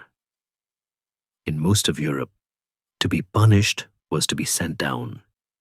In Venice, to be punished was often to be sent up. We are entering the Piombi, the leads. These were the infamous attic prisons of the Republic, named for the slabs of lead that covered the roof of the palace. It is a cruel architectural irony that the very material used to protect the magnificent frescoes below from the rain served as a torture device for the men trapped above them. In the height of a Venetian summer, when the sun hammers down on the lagoon, those lead plates absorb the heat with terrifying efficiency, turning the attic space into a slow roasting oven where temperatures could soar to levels that blur the line between punishment and biology. To stand in the Piombi is to understand that temperature is a solid thing. The heat here is not just warm, it is a physical weight that presses against the chest, thick and suffocating. The ceilings are low, forcing a tall man to stoop perpetually, a posture of enforced submission that aches in the spine. Unlike the dark, damp silence of the northern oubliette, the leads were filled with a stifling, dusty dryness and the maddening hum of millions of flies that thrived in the heat. It was here, in 1755, that history's most famous lover and libertine, Giacomo Casanova, was imprisoned at the age of 30. His crime was a vague mixture of blasphemy, possession of forbidden books, and generally annoying the wrong people. A curriculum vitae that practically guaranteed a stay in the attic. Through his memoirs, which he wrote with the flair of a man who knows he is the hero of his own story, we have a vivid, sensory map of this unique hell. He describes the sublime heat that made the simple act of breathing a labor, stripping him to his silk underclothes, as he sat in a pool of his own sweat, watching the light filter through the cracks in the lead. It tells us of the fleas, the jumping dust, that colonized the wooden floors, feasting on the prisoners with a voracity that made sleep impossible. In the dungeon of the north, the cold slows you down. In the leads of Venice, the heat speeds you up, creating a frantic, itchy delirium where the mind races, but the body is trapped. Yet, there is a strange, almost darkly comic bureaucratization to the Venetian prison system. The Republic of Venice was obsessed with order, spying, and paperwork. The prisoners in the leads were often political detainees or nobles, and thus, like their counterparts in the Tower of London, they were allowed certain bizarre privileges. Casanova was eventually allowed to buy books, though the censor checked them, order food from outside, and even, in a move that suggests the jailers were easily bribed, decorate his cell with pictures. But no amount of furniture could banish the leaden sky pressing down on his head. It was this pressure, this baking confinement, that drove Casanova to plot one of the most audacious escapes in history. We can see him now, sweating by the light of a lamp filled with olive oil he had saved from his salad, sharpening a long iron bolt he had found, grinding it into a pike on a piece of black marble. The sound of that grinding, shh, shh, is the soundtrack of the leads. He did not dig down, he dug up. He cut through the wooden planks of the ceiling, through the lead plates themselves, and eventually climbed out onto the roof of the palace under the cover of fog, risking a slip that would have sent him plummeting into the piazza or the canal. It is a story of breathless daring, but it highlights a key truth. The dungeon is only a container, and human ingenuity acts like water, eventually finding a crack. But the Piombi were only half of the Venetian nightmare. If the leads were the fire, the pozzi, the wells, were the water. We leave the attic now, descending through the secret staircases hidden within the thick walls of the palace, bypassing the opulent chambers where the Doge sat in his golden robes, and going down past the ground floor into the stone bowels that sit at the very waterline of the lagoon. The pozzi were the true dungeons of Venice, reserved for the more dangerous criminals, the traitors, and those whom the Council of Ten wished to vanish completely. Here, the sensory experience flips. The heat vanishes, replaced by a damp, cloying chill. These cells were lined with wood, a futile attempt to keep the moisture out. But Venice is a city built on the sea, and the sea always wins. During Aqua Alta, the high tides of winter, the water would seep up through the floorboards, flooding the cells with the brackish, freezing soup of the canals. Prisoners would have to stand on their sleeping benches to keep dry, listening to the water lap against the wood in the dark. The smell here was not the dusty heat of the attic, but the sulfuric rot of the lagoon: mud, seaweed, sewage, and salt. It was a smell that coated the lungs.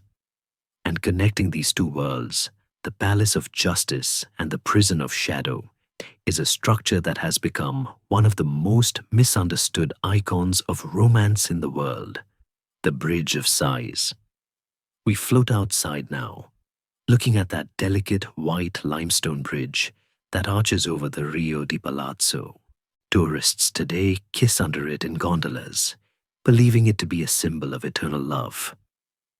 The filthy truth, however, is far more tragic. Built in the early 17th century to connect the Doge's palace to the Prigioni Nuovi, the new prisons, it was a sealed corridor for transporting prisoners.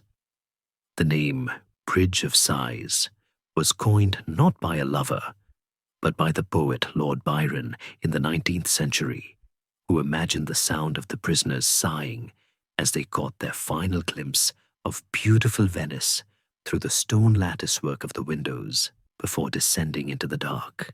Historians, always eager to ruin a good poem with facts, point out that by the time the bridge was built, the days of summary executions and deep dungeon torture were mostly over, and the bridge was primarily used for small-time crooks and petty thieves.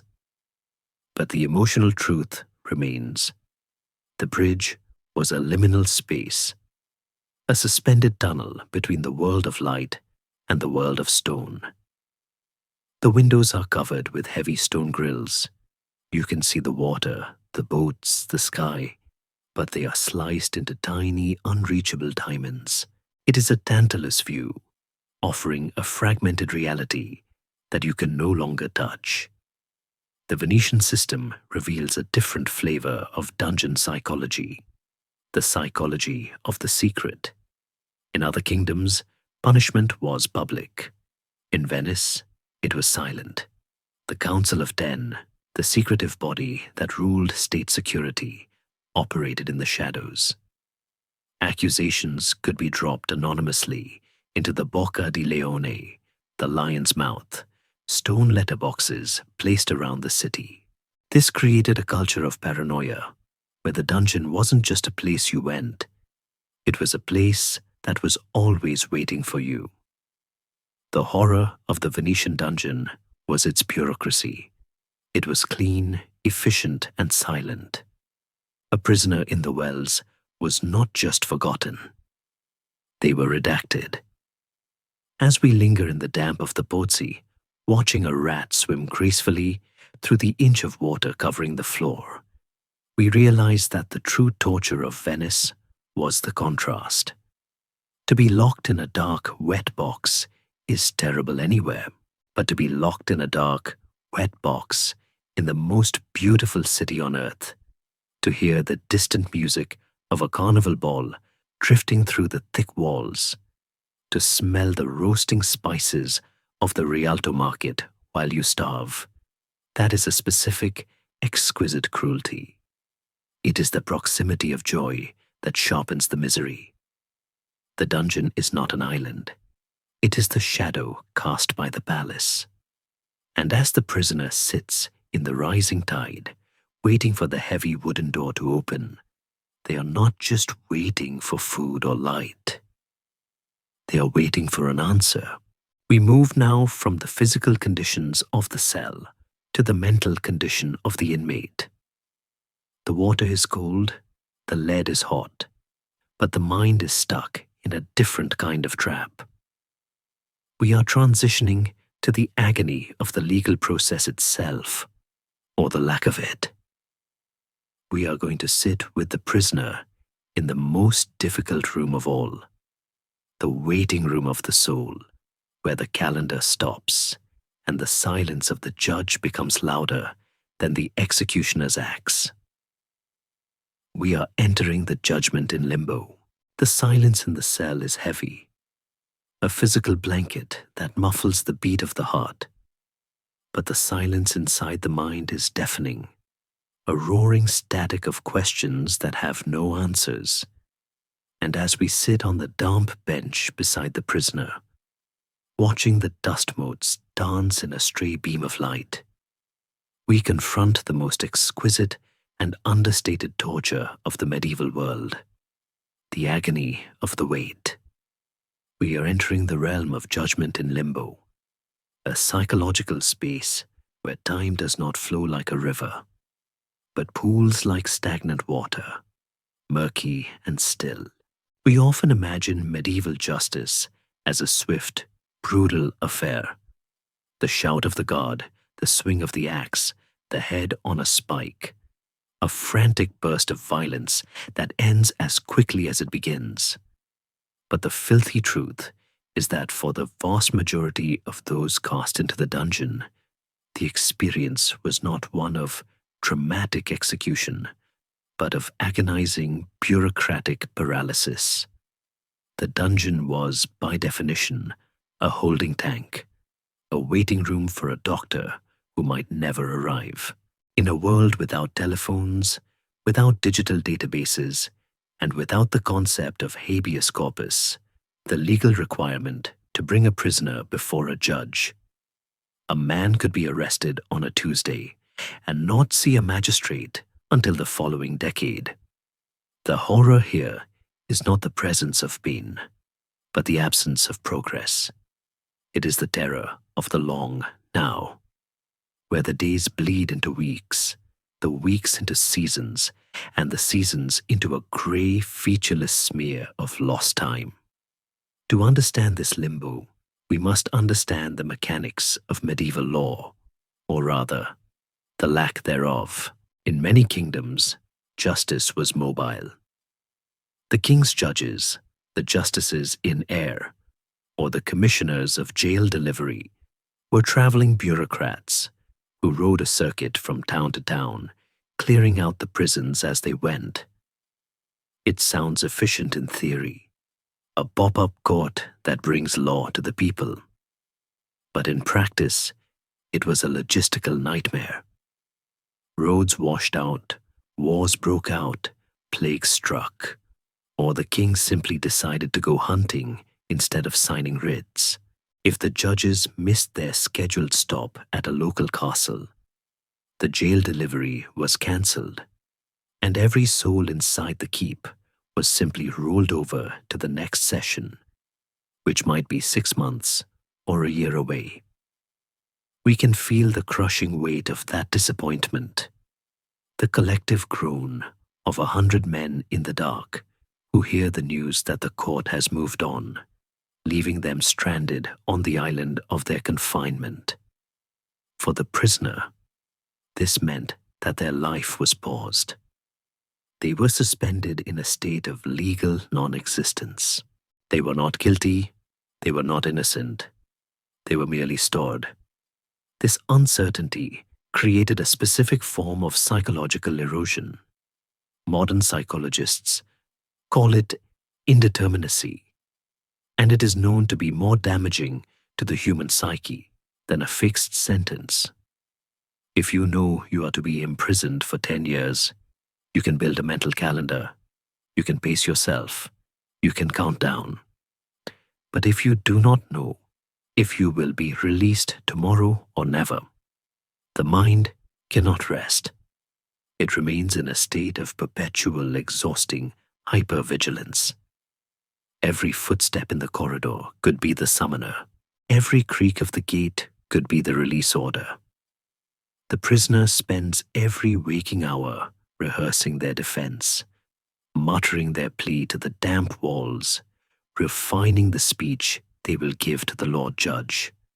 A speech that, when the moment finally comes years later, might spill out as a garbled, frantic mess because the tongue has forgotten how to speak to anyone but rats. We see here the tragedy of hope. Hope in the dungeon is a cruel thing. It is a flame that burns oxygen, exhausting the spirit. There is a dark historical irony in the fact that many prisoners prayed for a guilty verdict and a swift hanging, simply because the certainty of the rope was preferable to the infinity of the wait. At least death has a date. Historians and legal scholars debate the intent behind this system.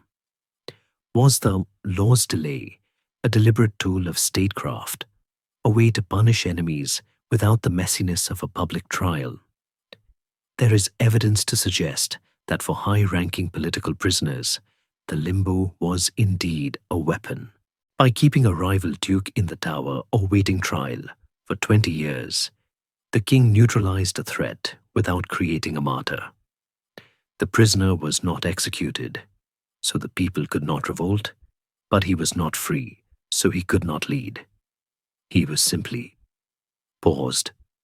However, for the common thief or the accused heretic, the delay was likely just the product of incompetence and poverty. The medieval state was small, underfunded, and overwhelmed.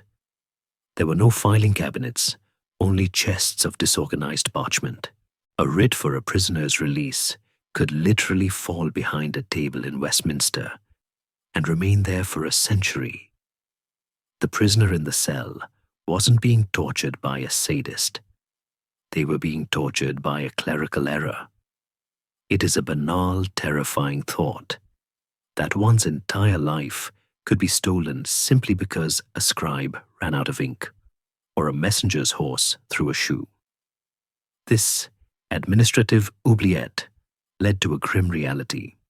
The dungeon itself became the judge, jury, and executioner. Many prisoners never made it to their trial because the conditions of the waiting room killed them first. Jail fever, a catch-all term for typhus, dysentery, and other crowd diseases, was the most efficient prosecutor in the medieval world. It swept through the packed, unventilated cells, clearing the docket faster than any human judge could. In 1577, at the Black Assize of Oxford, the stench and sickness brought up from the dungeon by the prisoners was so potent that it killed the judge, the sheriff, and 300 members of the jury and public within days. It was a macabre moment where the dungeon bit back, infecting the very system that created it. But for the prisoner who died of fever while awaiting his day in court, there was no record of guilt or innocence. They simply dissolved. Their name was crossed out in the ledger, not with a verdict, but with the Latin word obiit. He died. The case was closed by biology, not law. And yet, in this vacuum of official justice, the prisoners created their own. We must imagine the kangaroo courts that sprang up inside the larger communal cells. When 20 men are locked in a room for a year with no authority figure, a hierarchy emerges. The strongest or the oldest or the most charismatic becomes the lord of the ward. They settled disputes, distributed food, and enforced a code of conduct. It was a shadow society, a mimicry of the world above, proving that humans cannot exist without law, even in hell. If the king wouldn't provide justice, the prisoners would invent it. There are accounts of mock trials held in dungeons where inmates would play the roles of judge and prosecutor, trying a newcomer for the crime of snoring too loudly or stealing a crust, with punishments ranging from a beating to being forced to clean the bucket. It was a way to pass the time, yes, but also a desperate attempt to impose order on chaos, to pretend that rules still mattered.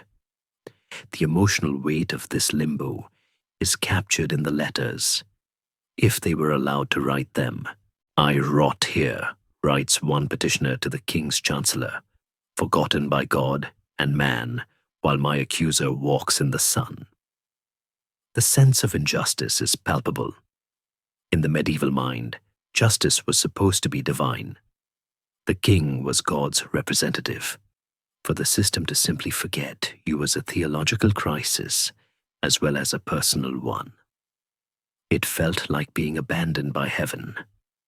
The prisoner would bargain with God. "If I get out, I will walk barefoot to Canterbury. If I get out, I will light 100 candles." The dungeon became a factory of unfulfilled vows, a place where spiritual currency was printed in desperation and spent on silence. As we watch the light fade in the cell, marking the end of another day without a summons, the prisoner stops pacing. They sit back down on the bench, the energy draining away. The anger has burned out, leaving only a grey, dusty resignation. They have become part of the furniture.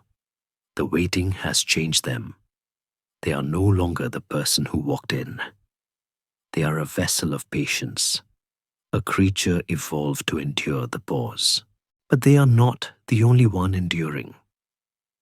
On the other side of the heavy door, there is another figure, one we have glimpsed but never truly met. A figure who holds the keys, who brings the bread, who smells the same air and walks the same stone floors. We often think of him as the villain, the torturer, the brute. But the reality is far more complex. He too is a prisoner of the castle, bound to the dark by a paycheck rather than a chain. We must turn our camera now to the other side of the keyhole.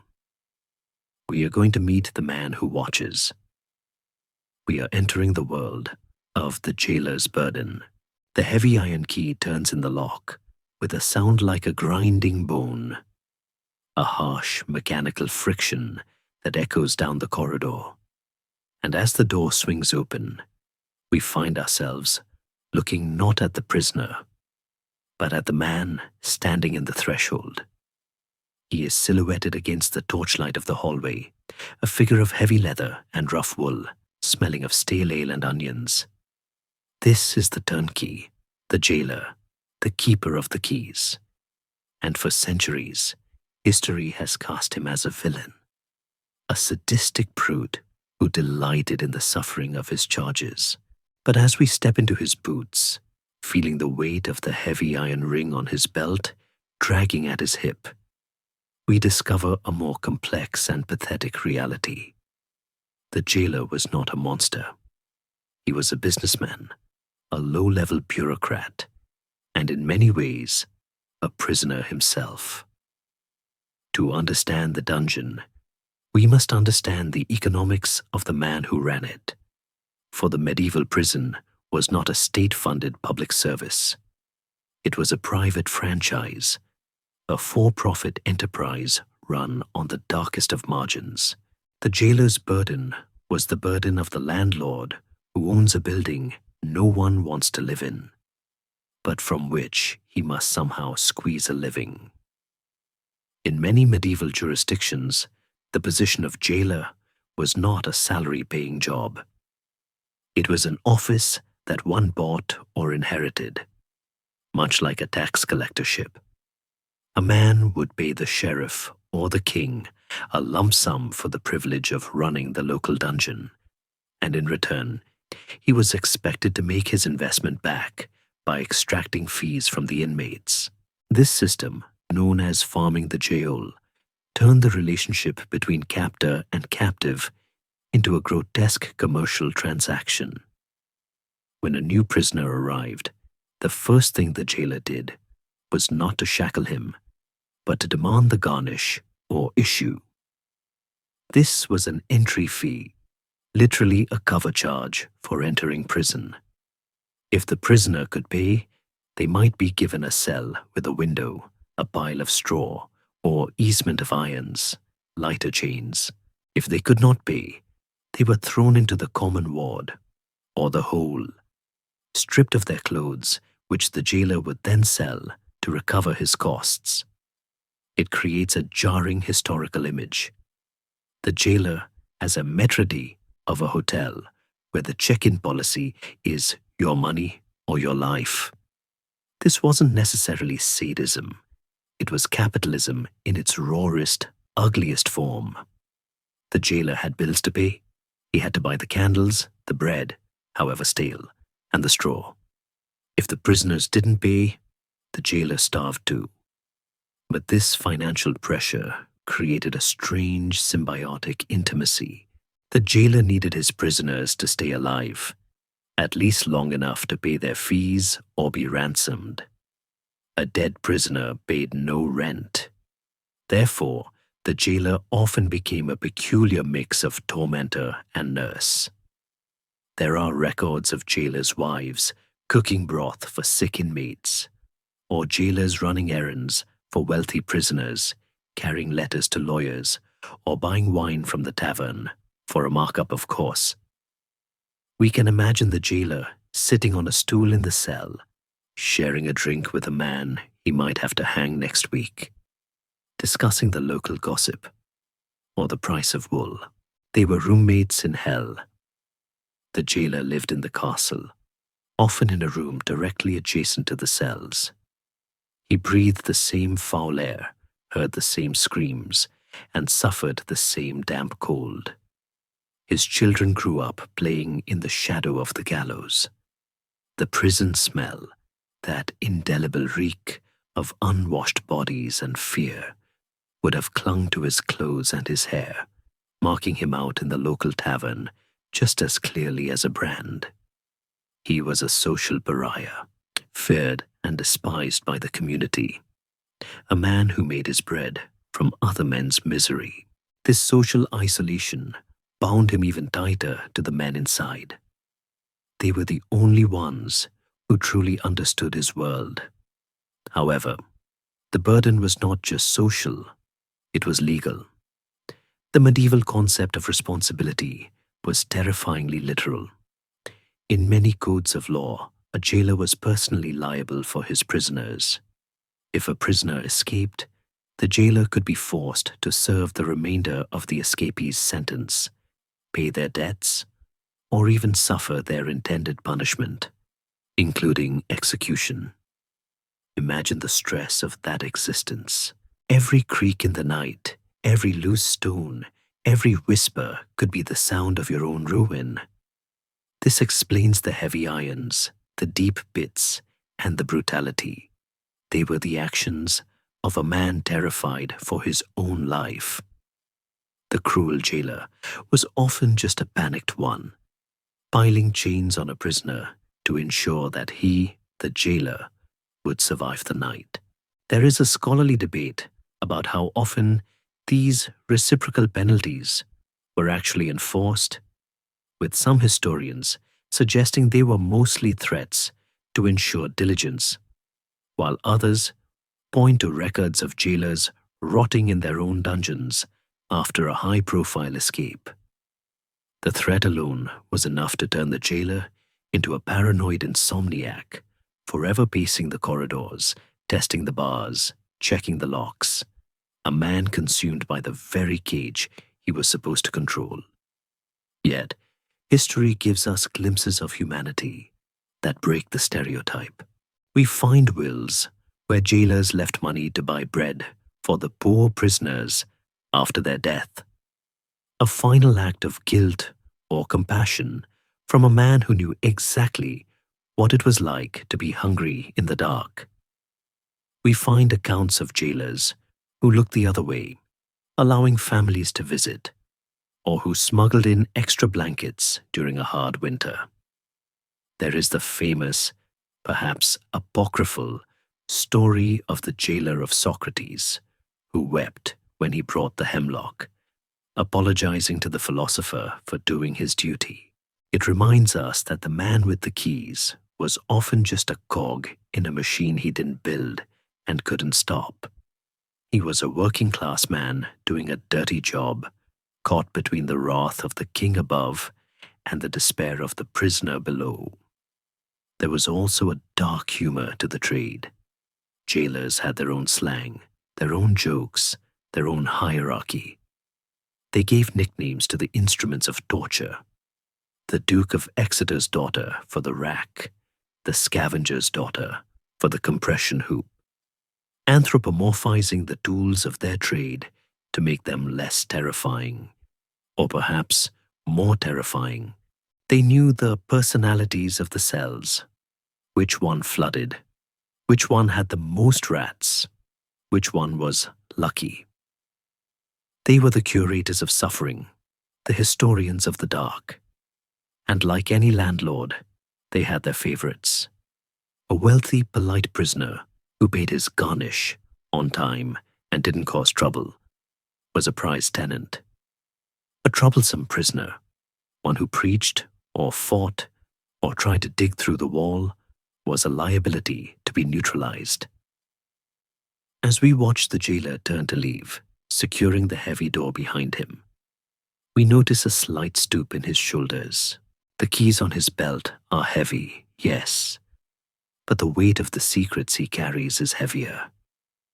He knows who cried in the night. He knows who betrayed their friends for a crust of bread. He knows the final words of men who were dragged out to the block. He is the repository of the castle's trauma. He walks back up the spiral stairs toward the guardroom, where a fire is burning and a game of dice is waiting. But he never truly leaves the dungeon. It follows him. It is in the dirt under his fingernails and the silence in his eyes. He is the ultimate victim of the system, a man who has traded his own freedom for the power to take away someone else's.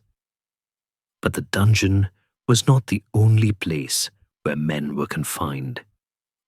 In the medieval world, there was another power, older and vaster than the king, which had its own methods of correction, its own stone rooms, and its own philosophy of silence. We are leaving the secular castle now, walking away from the noise of the guardroom and the clink of coin. We are crossing the muddy courtyard, passing through the heavy wooden gates, and heading towards the sound of a bell tolling in the distance. We are going to the monastery. We are entering the jurisdiction of the church, where imprisonment was not just about punishment, but about the terrifying, crushing weight of penitence. We are about to discover that sometimes the holiest places had the deepest holes, and that a cell designed for the soul could be just as dark as one designed for the body. We are entering the world of sanctuary and cell. The sound of the iron key fades behind us, replaced by the slow, rhythmic tolling of a bronze bell that vibrates through the cool evening air, calling the faithful to vespers. And we follow this mournful song across the fields, away from the jagged silhouette of the secular castle, and toward the high, pale walls of the monastery. We are entering the realm of sanctuary and cell, a world where the stone is consecrated, the air is thick with the scent of frankincense and beeswax rather than rot, and the silence is not an absence of noise, but a deliberate, holy wait. Here, in the shadow of the cloister, we confront a paradox that defines the medieval experience. The church, the bride of Christ, was also one of the most prolific and inventive jailers in history.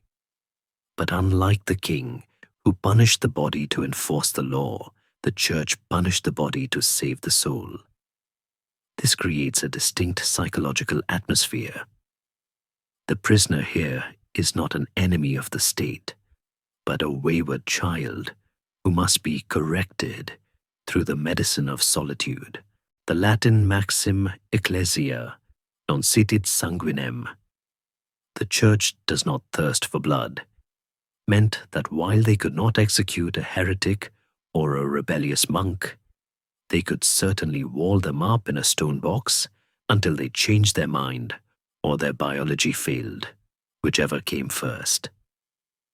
We walk through the arched hallways of the abbey, listening to the soft swish of sandals on stone, and we stop before a heavy wooden door set into the thickness of the chapter house wall. This is the carcer, the prison.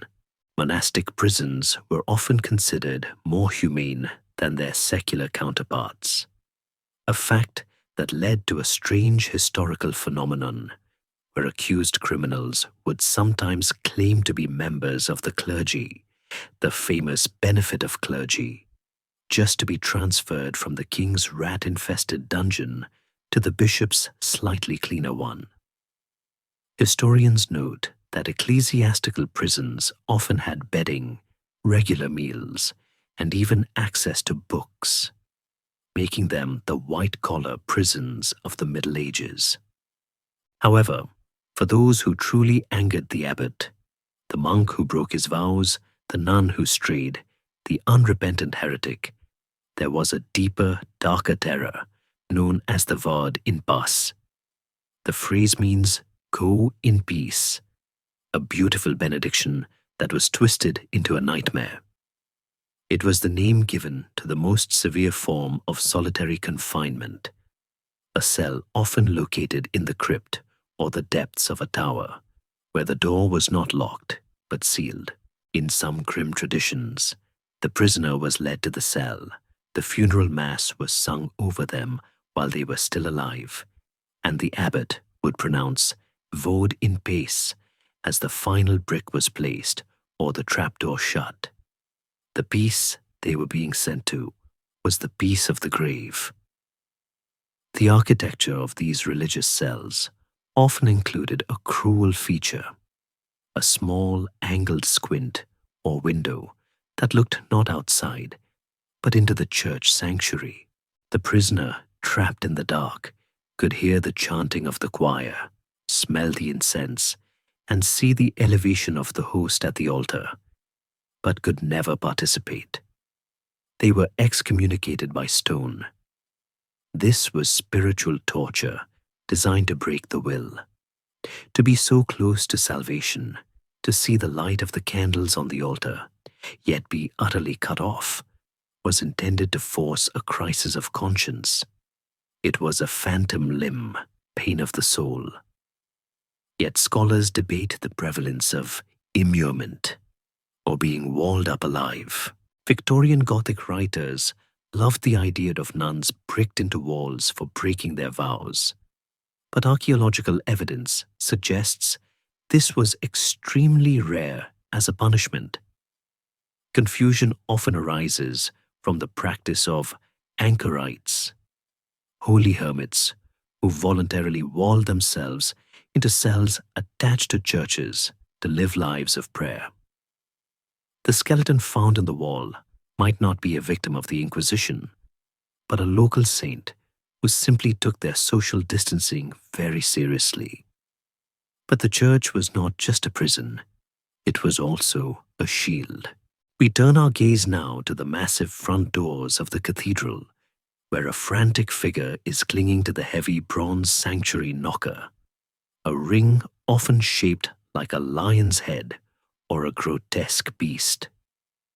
This is the seeker of sanctuary. In the medieval world, the church offered a legal timeout. If a criminal, a murderer, a thief, a debtor could outrun the sheriff and cross the threshold of a church, or even just touch the knocker, they were untouchable. The king's law stopped at the church door. For 40 days, they could not be arrested. But this safety came with a filthy reality. The sanctuary men were effectively prisoners of the church. They could not leave the building. We must imagine the scene inside a great cathedral, not as a pristine place of worship, but as a chaotic refugee camp. The sanctuary seekers slept in the aisles, ate on the stone floors, and, crucially, had nowhere to go to the bathroom. With no latrines in the nave, the holy corners of the church quickly became fouled. The monks, trying to chant their offices, would be surrounded by the smell of unwashed fugitives and their waste. It was a tense, awkward coexistence. The priests wanted them out. The sheriff was waiting outside with a sword, and the criminal was stuck in the middle, surviving on charity and boredom. After 40 days, the sanctuary seeker faced a terrible choice: surrender to the secular law and likely hang, or abjure the realm. This was a dramatic legal ritual where the criminal confessed their sins, dressed in a simple white tunic, carrying a wooden cross, and walked barefoot to the nearest port to leave England forever. If they stepped off the main road, they could be killed. It was a walk of shame that turned the entire country into a jail corridor. This system reveals the church's complex role. It was a space that suspended time and law, a gray zone where a man was neither free nor condemned, but held in the hand of God. There is a dark humor in the complaints of the bishops about these guests. Records show clergy grumbling about sanctuary seekers playing dice on the altar, bringing their dogs inside, or inviting loose women into the cathedral at night, turning the house of God into a makeshift tavern. It humanizes the holy space, reminding us that medieval people were practical, messy, and opportunistic. The church was not just a building, It was a legal loophole made of stone. But for the heretic in the inquisitorial prison, there was no loophole. The cells of the Inquisition, contrary to the pit and the pendulum myths, were often boringly bureaucratic. They were places of interrogation, yes, but mostly of endless, repetitive questioning. The torture here was intellectual. The constant demand to align one's thoughts with the orthodoxy. The cell of little ease was a common tool. A room too low to stand up in and too narrow to lie down in. It was a physical manifestation of the heretic's spiritual cramping. Yet even here, we find the filthy truth of resilience. Prisoners in inquisitorial jails developed secret codes, tapping on walls or leaving signs in the straw to warn new arrivals about what to say to the inquisitors. Deny everything. Don't mention the goat. Say you love the Pope. It was a peer-to-peer support network operating under the nose of the most feared organization in Europe. As the bell tolls midnight, the chanting fades, and the sanctuary seekers curl up on the cold flagstones, pulling their thin cloaks tight. We are left with the sensory reality that unites the castle dungeon, the monastic cell, and the cathedral floor, the squalor. Whether you are a saint, a sinner, or a prisoner of war, the human body has biological needs that stone walls do not accommodate. The romance of the monk in the cell or the knight in the tower shatters when we consider the simple, unavoidable question of waste. We have hinted at the smell, at the damp, at the rot, but now we must pinch our noses and look directly at the most uncomfortable aspect of medieval confinement. We are moving from the spiritual to the visceral. We are going to talk about the bucket, the cesspit, and the lice. We are entering the filth of ages. We must now do something that the history books rarely ask of us, something that requires a strong stomach and a compassionate heart. We must take a deep breath, hold a scented handkerchief to our nose, perhaps soaked in vinegar or rose water, as the medieval visitors did, and step into the olfactory reality of the past. We are entering the filth of ages, the sensory landscape that defined the dungeon experience more than any chain or bar. For while a prisoner could close their eyes to the dark and cover their ears to the silence, they could never, ever close their nose. The air here is not merely stale, it is a physical presence, a thick, cloying miasma that tastes of ammonia, rot, and the desperate biology of the human animal confined in stone. In our modern world of flush toilets, antibacterial soap, and hot showers, we have largely forgotten the sheer overwhelming power of unmanaged waste. But for the medieval prisoner, the battle against filth was the primary struggle of existence. It was a war fought on the microscopic level, a war against the bacteria, the parasite, and the stain. And it was a war that the prisoner almost always lost. The centerpiece of this grim domesticity was the bucket. In the best of dungeons, if we can use such a phrase, the cell was equipped with a wooden pail or an earthenware pot for the prisoner's needs. This humble object became the tyrant of the cell, the focal point of anxiety and degradation. The slop-out routine, where a jailer would collect and empty these vessels, was entirely at the whim of the staff. If the jailer was lazy or angry or simply busy drinking in the guardroom, the bucket would remain full. Day after day, in the heat of summer or the damp of winter, the presence of this waste in a small, unventilated room created a toxic environment that burned the eyes and the throat. In the worst dungeons, The deep pits and the oubliettes we have visited, there was no bucket at all. The floor itself became the latrine. Over decades, the earth in these cells became a strata of misery, a compost of despair that polluted the very foundations of the castle. Archaeological excavations of castle garderobes, toilets, and dungeon pits often reveal soil with incredibly high concentrations of phosphates, the chemical signature of centuries of waste, proving that the mud described in so many legends was often exactly what we fear it was. This reality brings us to the most unsung hero of the medieval world, the gong farmer. These were the men, and sometimes women, tasked with the Herculean job of cleaning out the cesspits, the latrine shafts, and occasionally the dungeon floors. They worked only at night, by law, so that polite society wouldn't have to see or smell them, earning them the nickname Nightmen. In a strange twist of economic irony, they were actually quite well paid, earning as much as a skilled craftsman, because the job was so foul that no one else would do it. We can imagine the prisoner hearing the distant scraping of the gong farmer's shovel in the chute nearby, a sound of sanitation that offered a brief, weird hope that perhaps the air might clear, if only for an hour. There is a dark humor in the fact that the gong farmer was the only person who could legally walk into a castle, scoop up the king's business, and walk out with it, making him perhaps the only man in the kingdom who truly knew the inner workings of the royal court.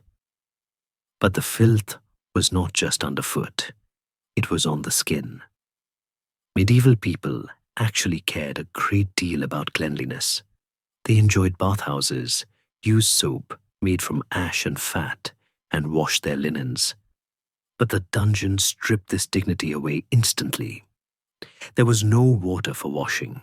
A prisoner might go months or years without water touching their skin for any purpose other than drinking.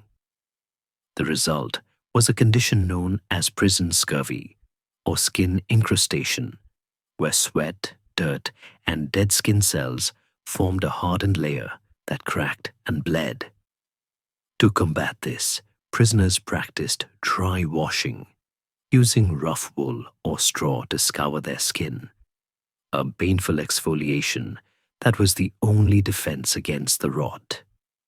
And where there is unwashed skin, there are the pearls of poverty, lice. The body louse was the constant intimate companion of every prisoner, from the duke to the debtor. They lived in the seams of clothing, feeding on the host, creating a perpetual maddening itch that never stopped. In the silence of the dungeon, the act of lousing, hunting and cracking the parasites between thumbnails became a primary pastime, a grooming ritual that replaced reading or conversation. It was a meditative act of violence against the only enemy small enough to kill.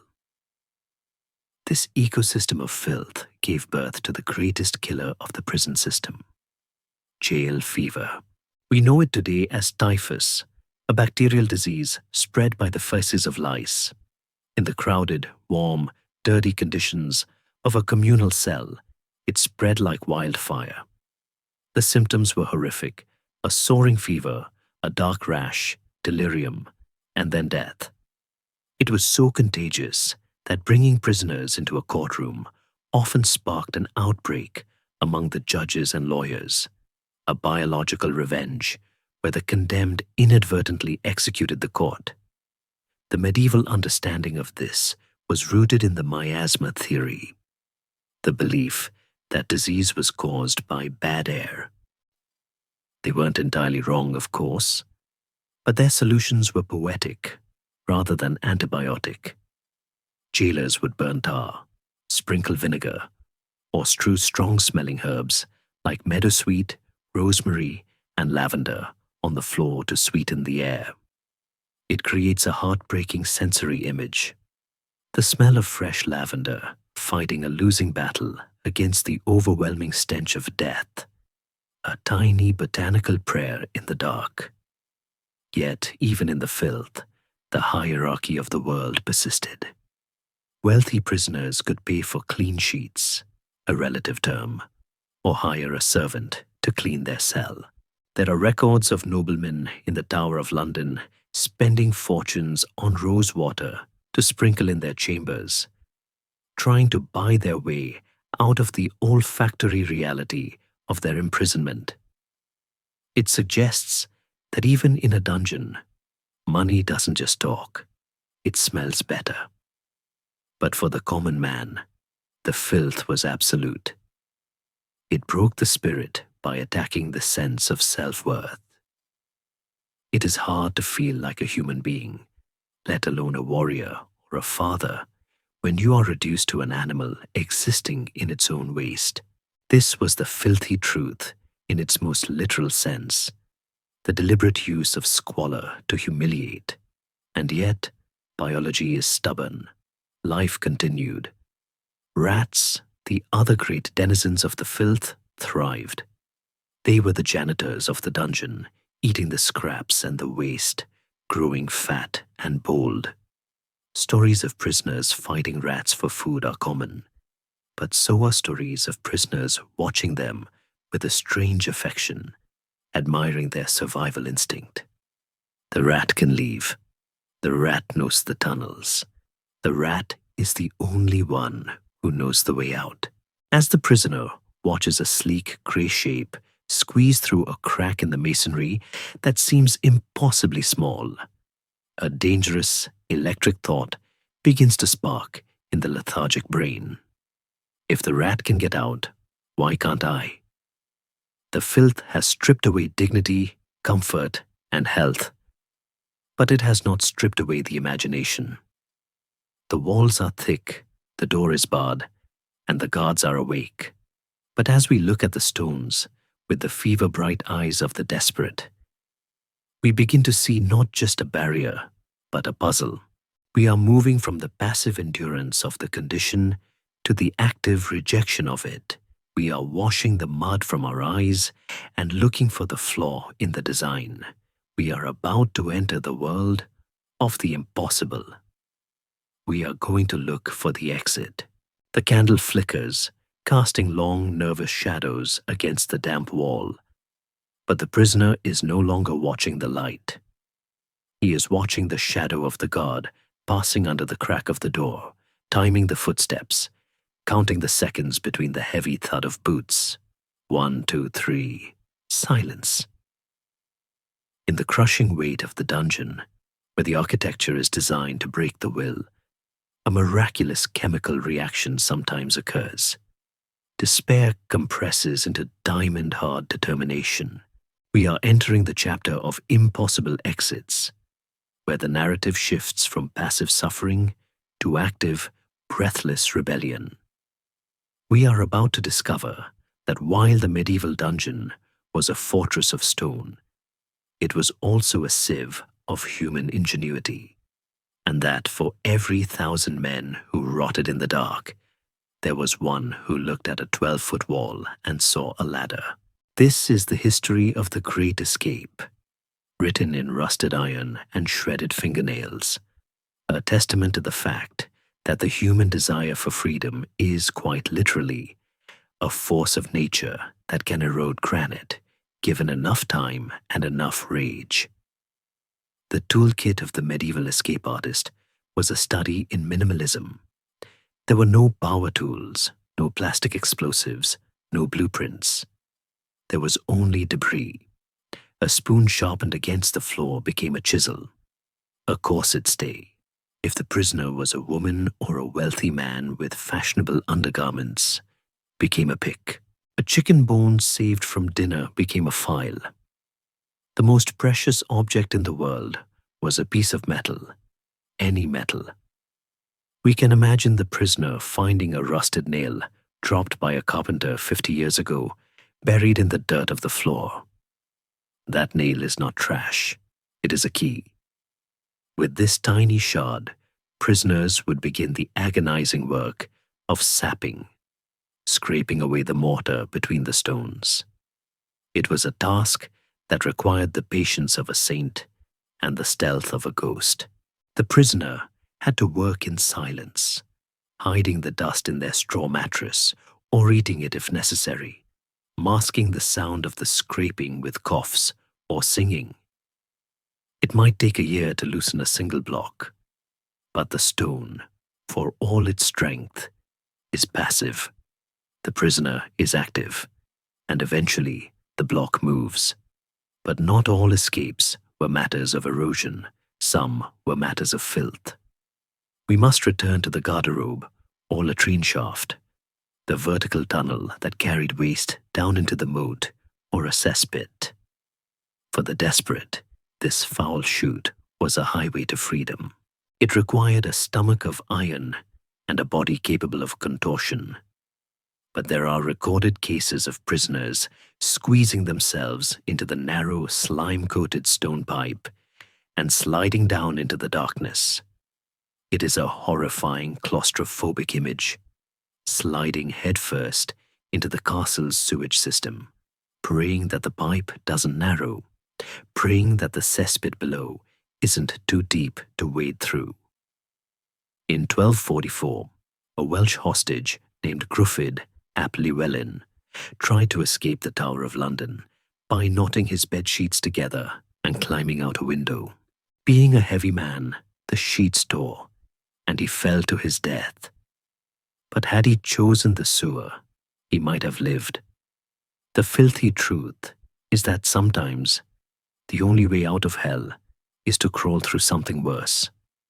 Then there was the golden key. We have spoken of the jailer's poverty, and this was the weak link in the castle's armor. Bribery was the most common method of escape. A promise of land, a hidden bag of coins brought by a visitor, or a future favor could turn a turnkey's head. We see the whispered conversation through the bars, the exchange of a glance that seals the deal.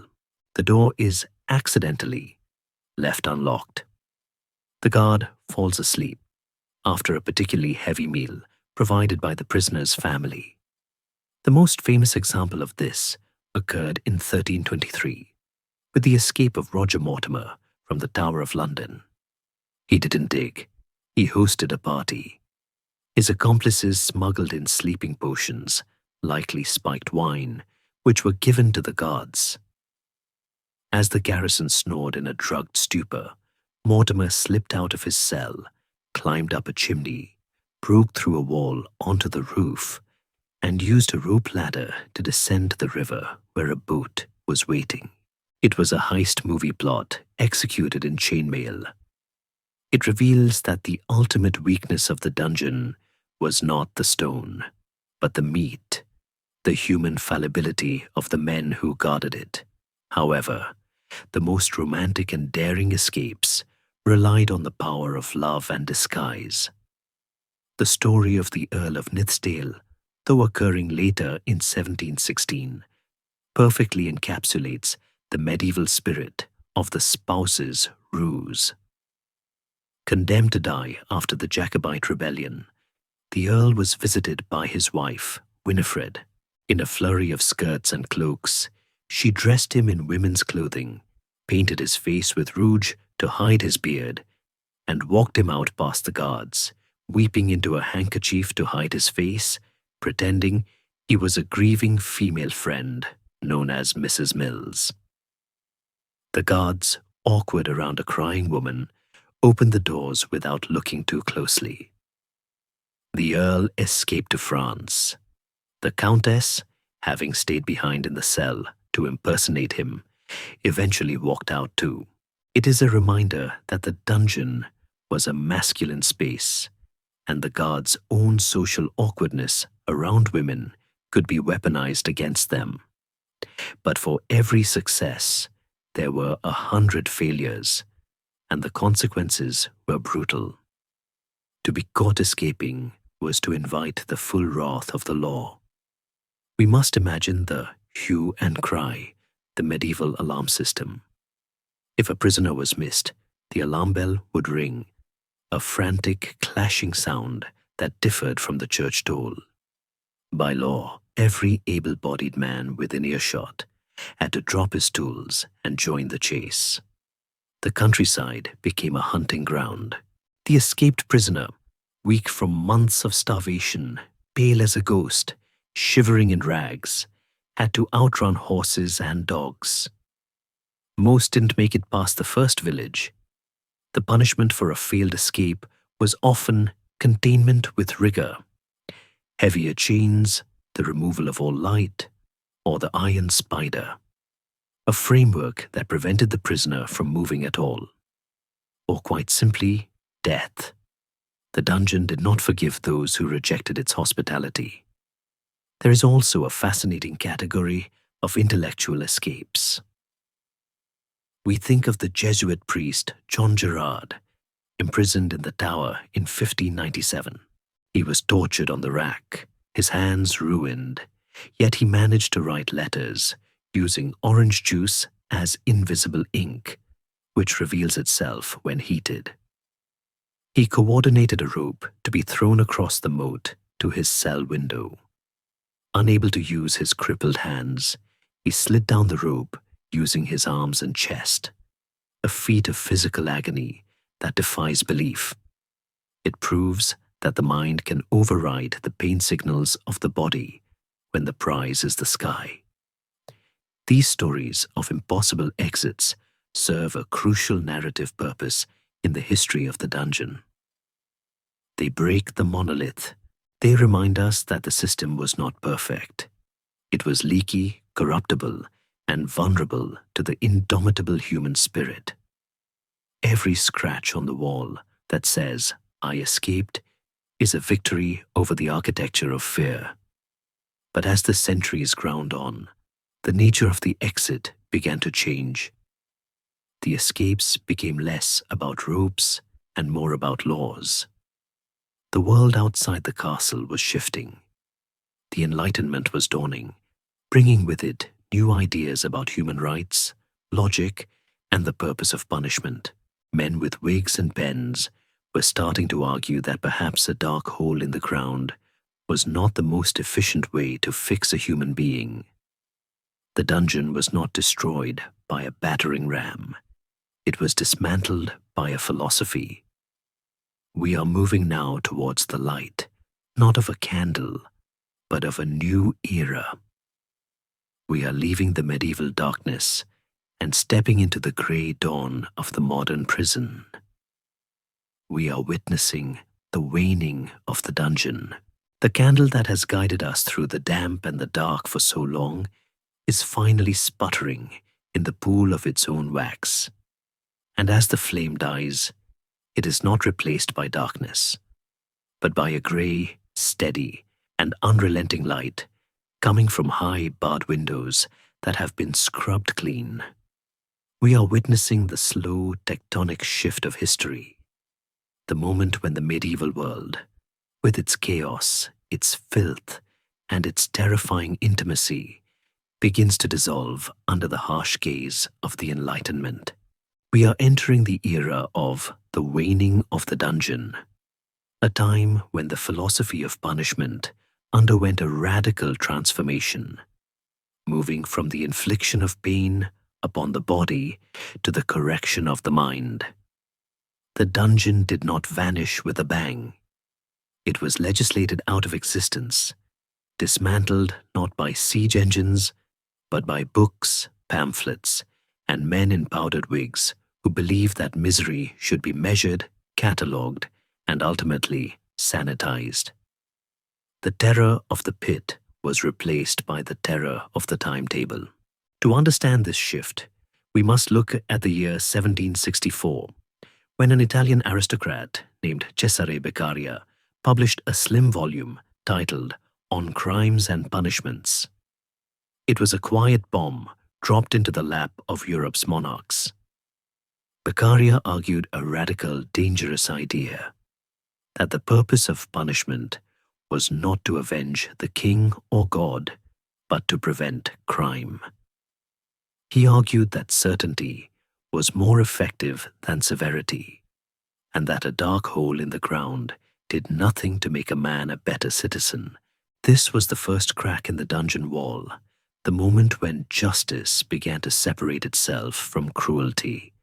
But ideas need architects to build them, and the architect of the dungeon's destruction was a somber, obsessive Englishman named John Howard. We see him now, not as a warrior, but as a man with a notebook, riding his horse through the rain to the Bedford County Jail in 1773. Howard was the High Sheriff, and unlike his predecessors, he refused to just collect the fees. He wanted to see the product. What he found shocked his Calvinist soul. Men acquitted of crimes, but still stuck in prison because they couldn't pay the jailer's garnish. Bodies rotting with jail fever. Dungeons that were literally cesspits. Howard did something unprecedented. He went on a tour. He visited virtually every prison, dungeon, and house of correction in England, and then in Europe, measuring the dimensions of the cells, weighing the bread, smelling the air, and counting the deaths. He became the auditor of hell. When he published The State of the Prisons in 1797, it was not a Gothic novel. It was a spreadsheet of suffering. It shamed the British Parliament into action. The Howard League and the Penitentiary Act of 1779 began the slow process of turning the dungeon from a private franchise of squalor into a state-run machine of discipline. This transition brings us to a strange and uncomfortable truth. The end of the dungeon was not necessarily the end of the horror, but the refinement of it. The chaos of the medieval keep, where prisoners gambled, drank, fought, and sometimes had their families live with them, was replaced by the penitentiary. The word itself reveals the new philosophy, a place for penitence, for sorrow and reflection. The new prisons were clean. They were whitewashed. The straw was replaced by hammocks or beds. The typhus was scrubbed away with lime and ventilation. But in exchange for hygiene, the prisoner lost their humanity. The new system was built on the rule of silence. Prisoners were forbidden to speak to one another. They wore masks or hoods when moving through corridors, so they remained anonymous. They were given numbers instead of names. The dungeon had tortured the body with damp and heavy irons. The penitentiary tortured the mind with absolute crushing isolation. This was the separate system, born in the Enlightenment and perfected in America and Victorian England. The theory was that if you separated a criminal from his evil companions and left him alone with his Bible and his conscience, he would reform. In reality, as we now know, total social isolation drives the human brain into a state of psychosis far faster than the rats of the oubliette ever could. We must also acknowledge the technological shift in surveillance. The medieval dungeon was dark because light was expensive and security was based on thick walls. The new prison was designed around the concept of the panopticon, an idea proposed by Jeremy Bentham. We imagine a circular prison with a central watchtower, where a single guard can see into every cell. But the prisoners cannot see the guard. The prisoner must assume they are always being watched. This is the God's eye view of the monastery, secularized and weaponized. In the dungeon, you could hide in the shadows. In the panopticon, there are no shadows. You are trapped in a cage of visibility. This psychological weight is heavier than any chain. The filthy truth of the medieval dungeon was its neglect. The clean truth of the modern prison is its obsession. The prisoner became a specimen to be observed, a clockwork orange to be fixed. As the 19th century progressed, the old castles began to fall silent. The great keeps of the Normans, the towers of the Plantagenets, the pits of the Inquisition, they became obsolete. They were too damp, too dark, and too embarrassing for a civilized society. They were repurposed. Some became wine cellars, the cool, stable temperatures that once froze prisoners now serving to age fine Bordeaux. Others became storage for local councils, filled with dusty files instead of dusty men. And many simply fell into ruin. The roofs collapsed, the floors rotted, and the sunlight finally, triumphantly, broke into the deepest cells. We can see the ivy creeping over the arrow slits, the birds building nests in the little eaves. The terror evaporated with the roof. The oubliette became a word in a guidebook, a thrill for a Victorian tourist in a bustle skirt who would peer down into the darkness and shiver, safe in the knowledge that such barbarism was a thing of the past, while unaware that the new prison down the road was slowly driving men mad with silence. There is a profound irony in the garnish being abolished. John Howard fought to end the fees prisoners paid to jailers, arguing that justice should be free, and it was. But with the end of the fee system, the strange symbiotic relationship between the jailer and the jailed ended too. The jailer became a salaried employee of the state, a professional guard in a uniform. He no longer cared if the prisoner could pay for wine. He only cared about the regulations. The casual, corrupt, human intimacy of the medieval dungeon, where a bribe could buy a favor, was replaced by the cold, impartial machinery of the bureaucracy. The prisoner was no longer a customer. They were a number. In cleaning up the filth, we also scrubbed away the last traces of the social contract. We stand now in the transition zone, looking back at the heavy oak door of the medieval past and forward to the steel bars of the future. The filthy truth is that the dungeon was a product of its time, brutal, visceral, and deeply human in its messy cruelty. It was a place where life, however degraded, fought to exist in the mud. The waning of the dungeon marks the moment when we decided to hide our monsters in clean white rooms instead of dark stone pits. But the ghosts of the old ways still linger. They linger in the language we use: dungeon, chain, shackle.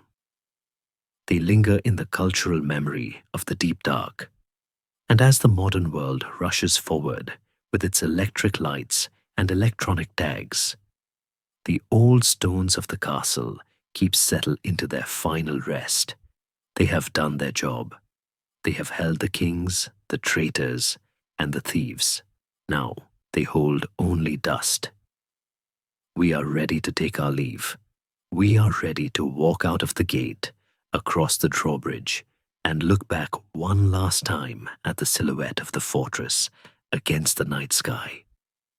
We are entering the final quiet. We are going to listen to the echoes in the empty keep. The iron portcullis is rusted in the up position now, frozen in a permanent gesture of surrender.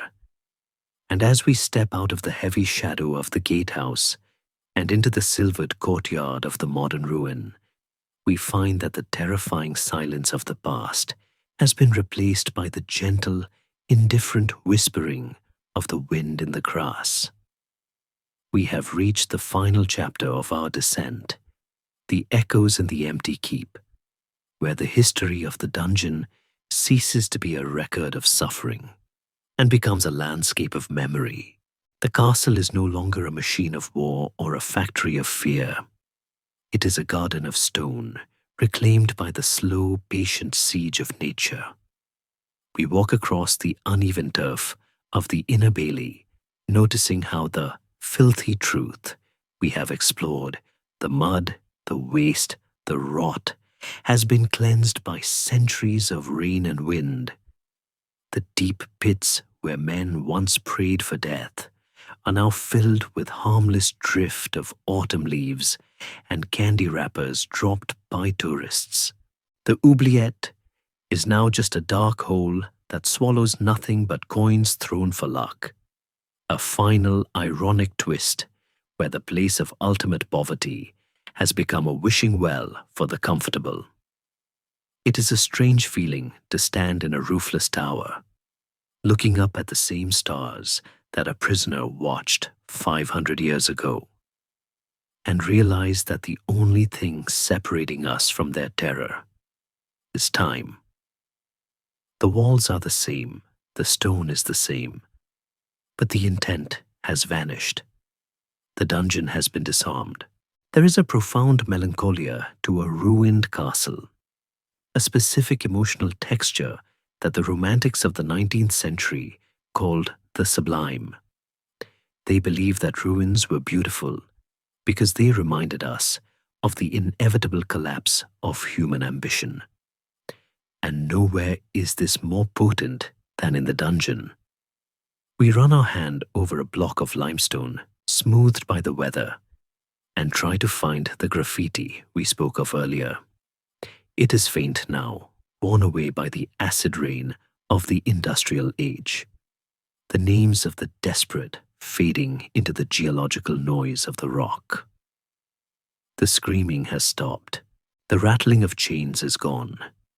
The only sound is the call of a jackdaw nesting in the jagged masonry high above, a bird that knows nothing of kings or traitors, only that the arrow slit makes a perfect wind-proof home for its chicks. The biology of the dungeon has shifted from the parasite to the protector. The place that once killed men now shelters life. However, we must confront the final layer of our history, the Disneyfication of the dark. Today, the medieval dungeon is a commodity. We visit them on school trips or summer holidays. We pay an admission fee to walk through the chamber of horrors, where waxworks of torture victims are displayed for a delicious, safe shiver of fear. Historians and curators engage in a fierce, ongoing debate about this dark tourism.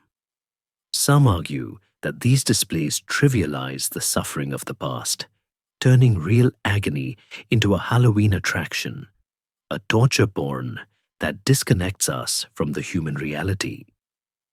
Others argue that without the sensationalism, people wouldn't come at all, and that a plastic skeleton is a necessary hook to get a child interested in the Magna Carta. It is a delicate balance. We walk through the gift shop, where one can buy a pencil sharpener shaped like a guillotine or a plush toy rat, a soft, cuddly version of the creature that once ate toes. There is a dark absurdity to it, a way of laughing at the monsters because we know they can no longer bite. We have domesticated the dungeon. We have turned the filthy truth into a fridge magnet. But when the tourists leave and the gates are locked for the night, the ruin returns to itself. We are standing there now, in the imagination, after the last bus has driven away. The floodlights that illuminate the castle for the highway turn off, leaving only the moon. In this quiet, the atmosphere returns. It is not a haunting, at least, not in the way ghost stories tell it. It is an echo. It is the heavy, resonant feeling of a place where intense emotion was felt for centuries. Some physicists and parapsychologists have theorized about stone tape theory, the idea that minerals like quartz and limestone can actually record high-energy emotional events and play them back under certain atmospheric conditions. Whether or not you believe in the supernatural, anyone who has stood alone in the crypt of a Norman keep knows the feeling of being crowded by the empty air. The silence is thick. It presses against the ears. It is the silence of things that were never said, of pleas that were never answered. Yet, there is peace here too. The dungeon is broken. The roof of the leads in Venice has been replaced or repaired. The water in the Pozzi is monitored by engineers. The Tower of London is surrounded by skyscrapers of glass and steel, the Shard looking down on the White Tower like a giant from a different dimension. The context has changed. The castle is small now. It looks vulnerable, a toy fortress made of sand that the tide of modernity is slowly washing away. We can feel a sense of forgiveness in the decay. The moss acts as a bandage, covering the scars of the chisels. The ivy acts as a shroud, softening the harsh angles of the walls. Nature does not judge, it only reclaims. The filthy truth is slowly being composted into rich, fertile earth. We walk out through the broken gap in the wall, where the cannon fire of the Civil War breached the defenses, an impossible exit made possible by gunpowder, and we step onto the grassy slope of the moat. The water is gone, replaced by a carpet of wildflowers that smell of sweet clover and damp earth. We look back at the keep. It is a silhouette, a black tooth against the deep blue of the night sky. We think of the prisoner, the jailer, the rat, and the king. They are all gone. The hierarchy that separated them, the velvet, the iron, the bread, the gold, has been leveled by death. In the end, they all went into the same ground. The dungeon could hold their bodies for a year or a decade, but it could not hold them forever. The earth is the final, inescapable oubliette, but it is a gentle one, a place of rest rather than punishment. We take a deep breath of the cool, fresh air. It is free. It tastes of the present moment. We are not in the dark. We are not hungry. We are not waiting for a judgment that will never come. We are safe. The camera of our mind pulls back, rising higher and higher, leaving us standing on the moat bank, shrinking the castle until it is just a texture in the landscape, a grey smudge in the green fields of history. The candle is out. The book is closed. The heavy door is open, and it will never be locked again. The story of the dungeon is finished, not with a scream, but with a sigh of relief.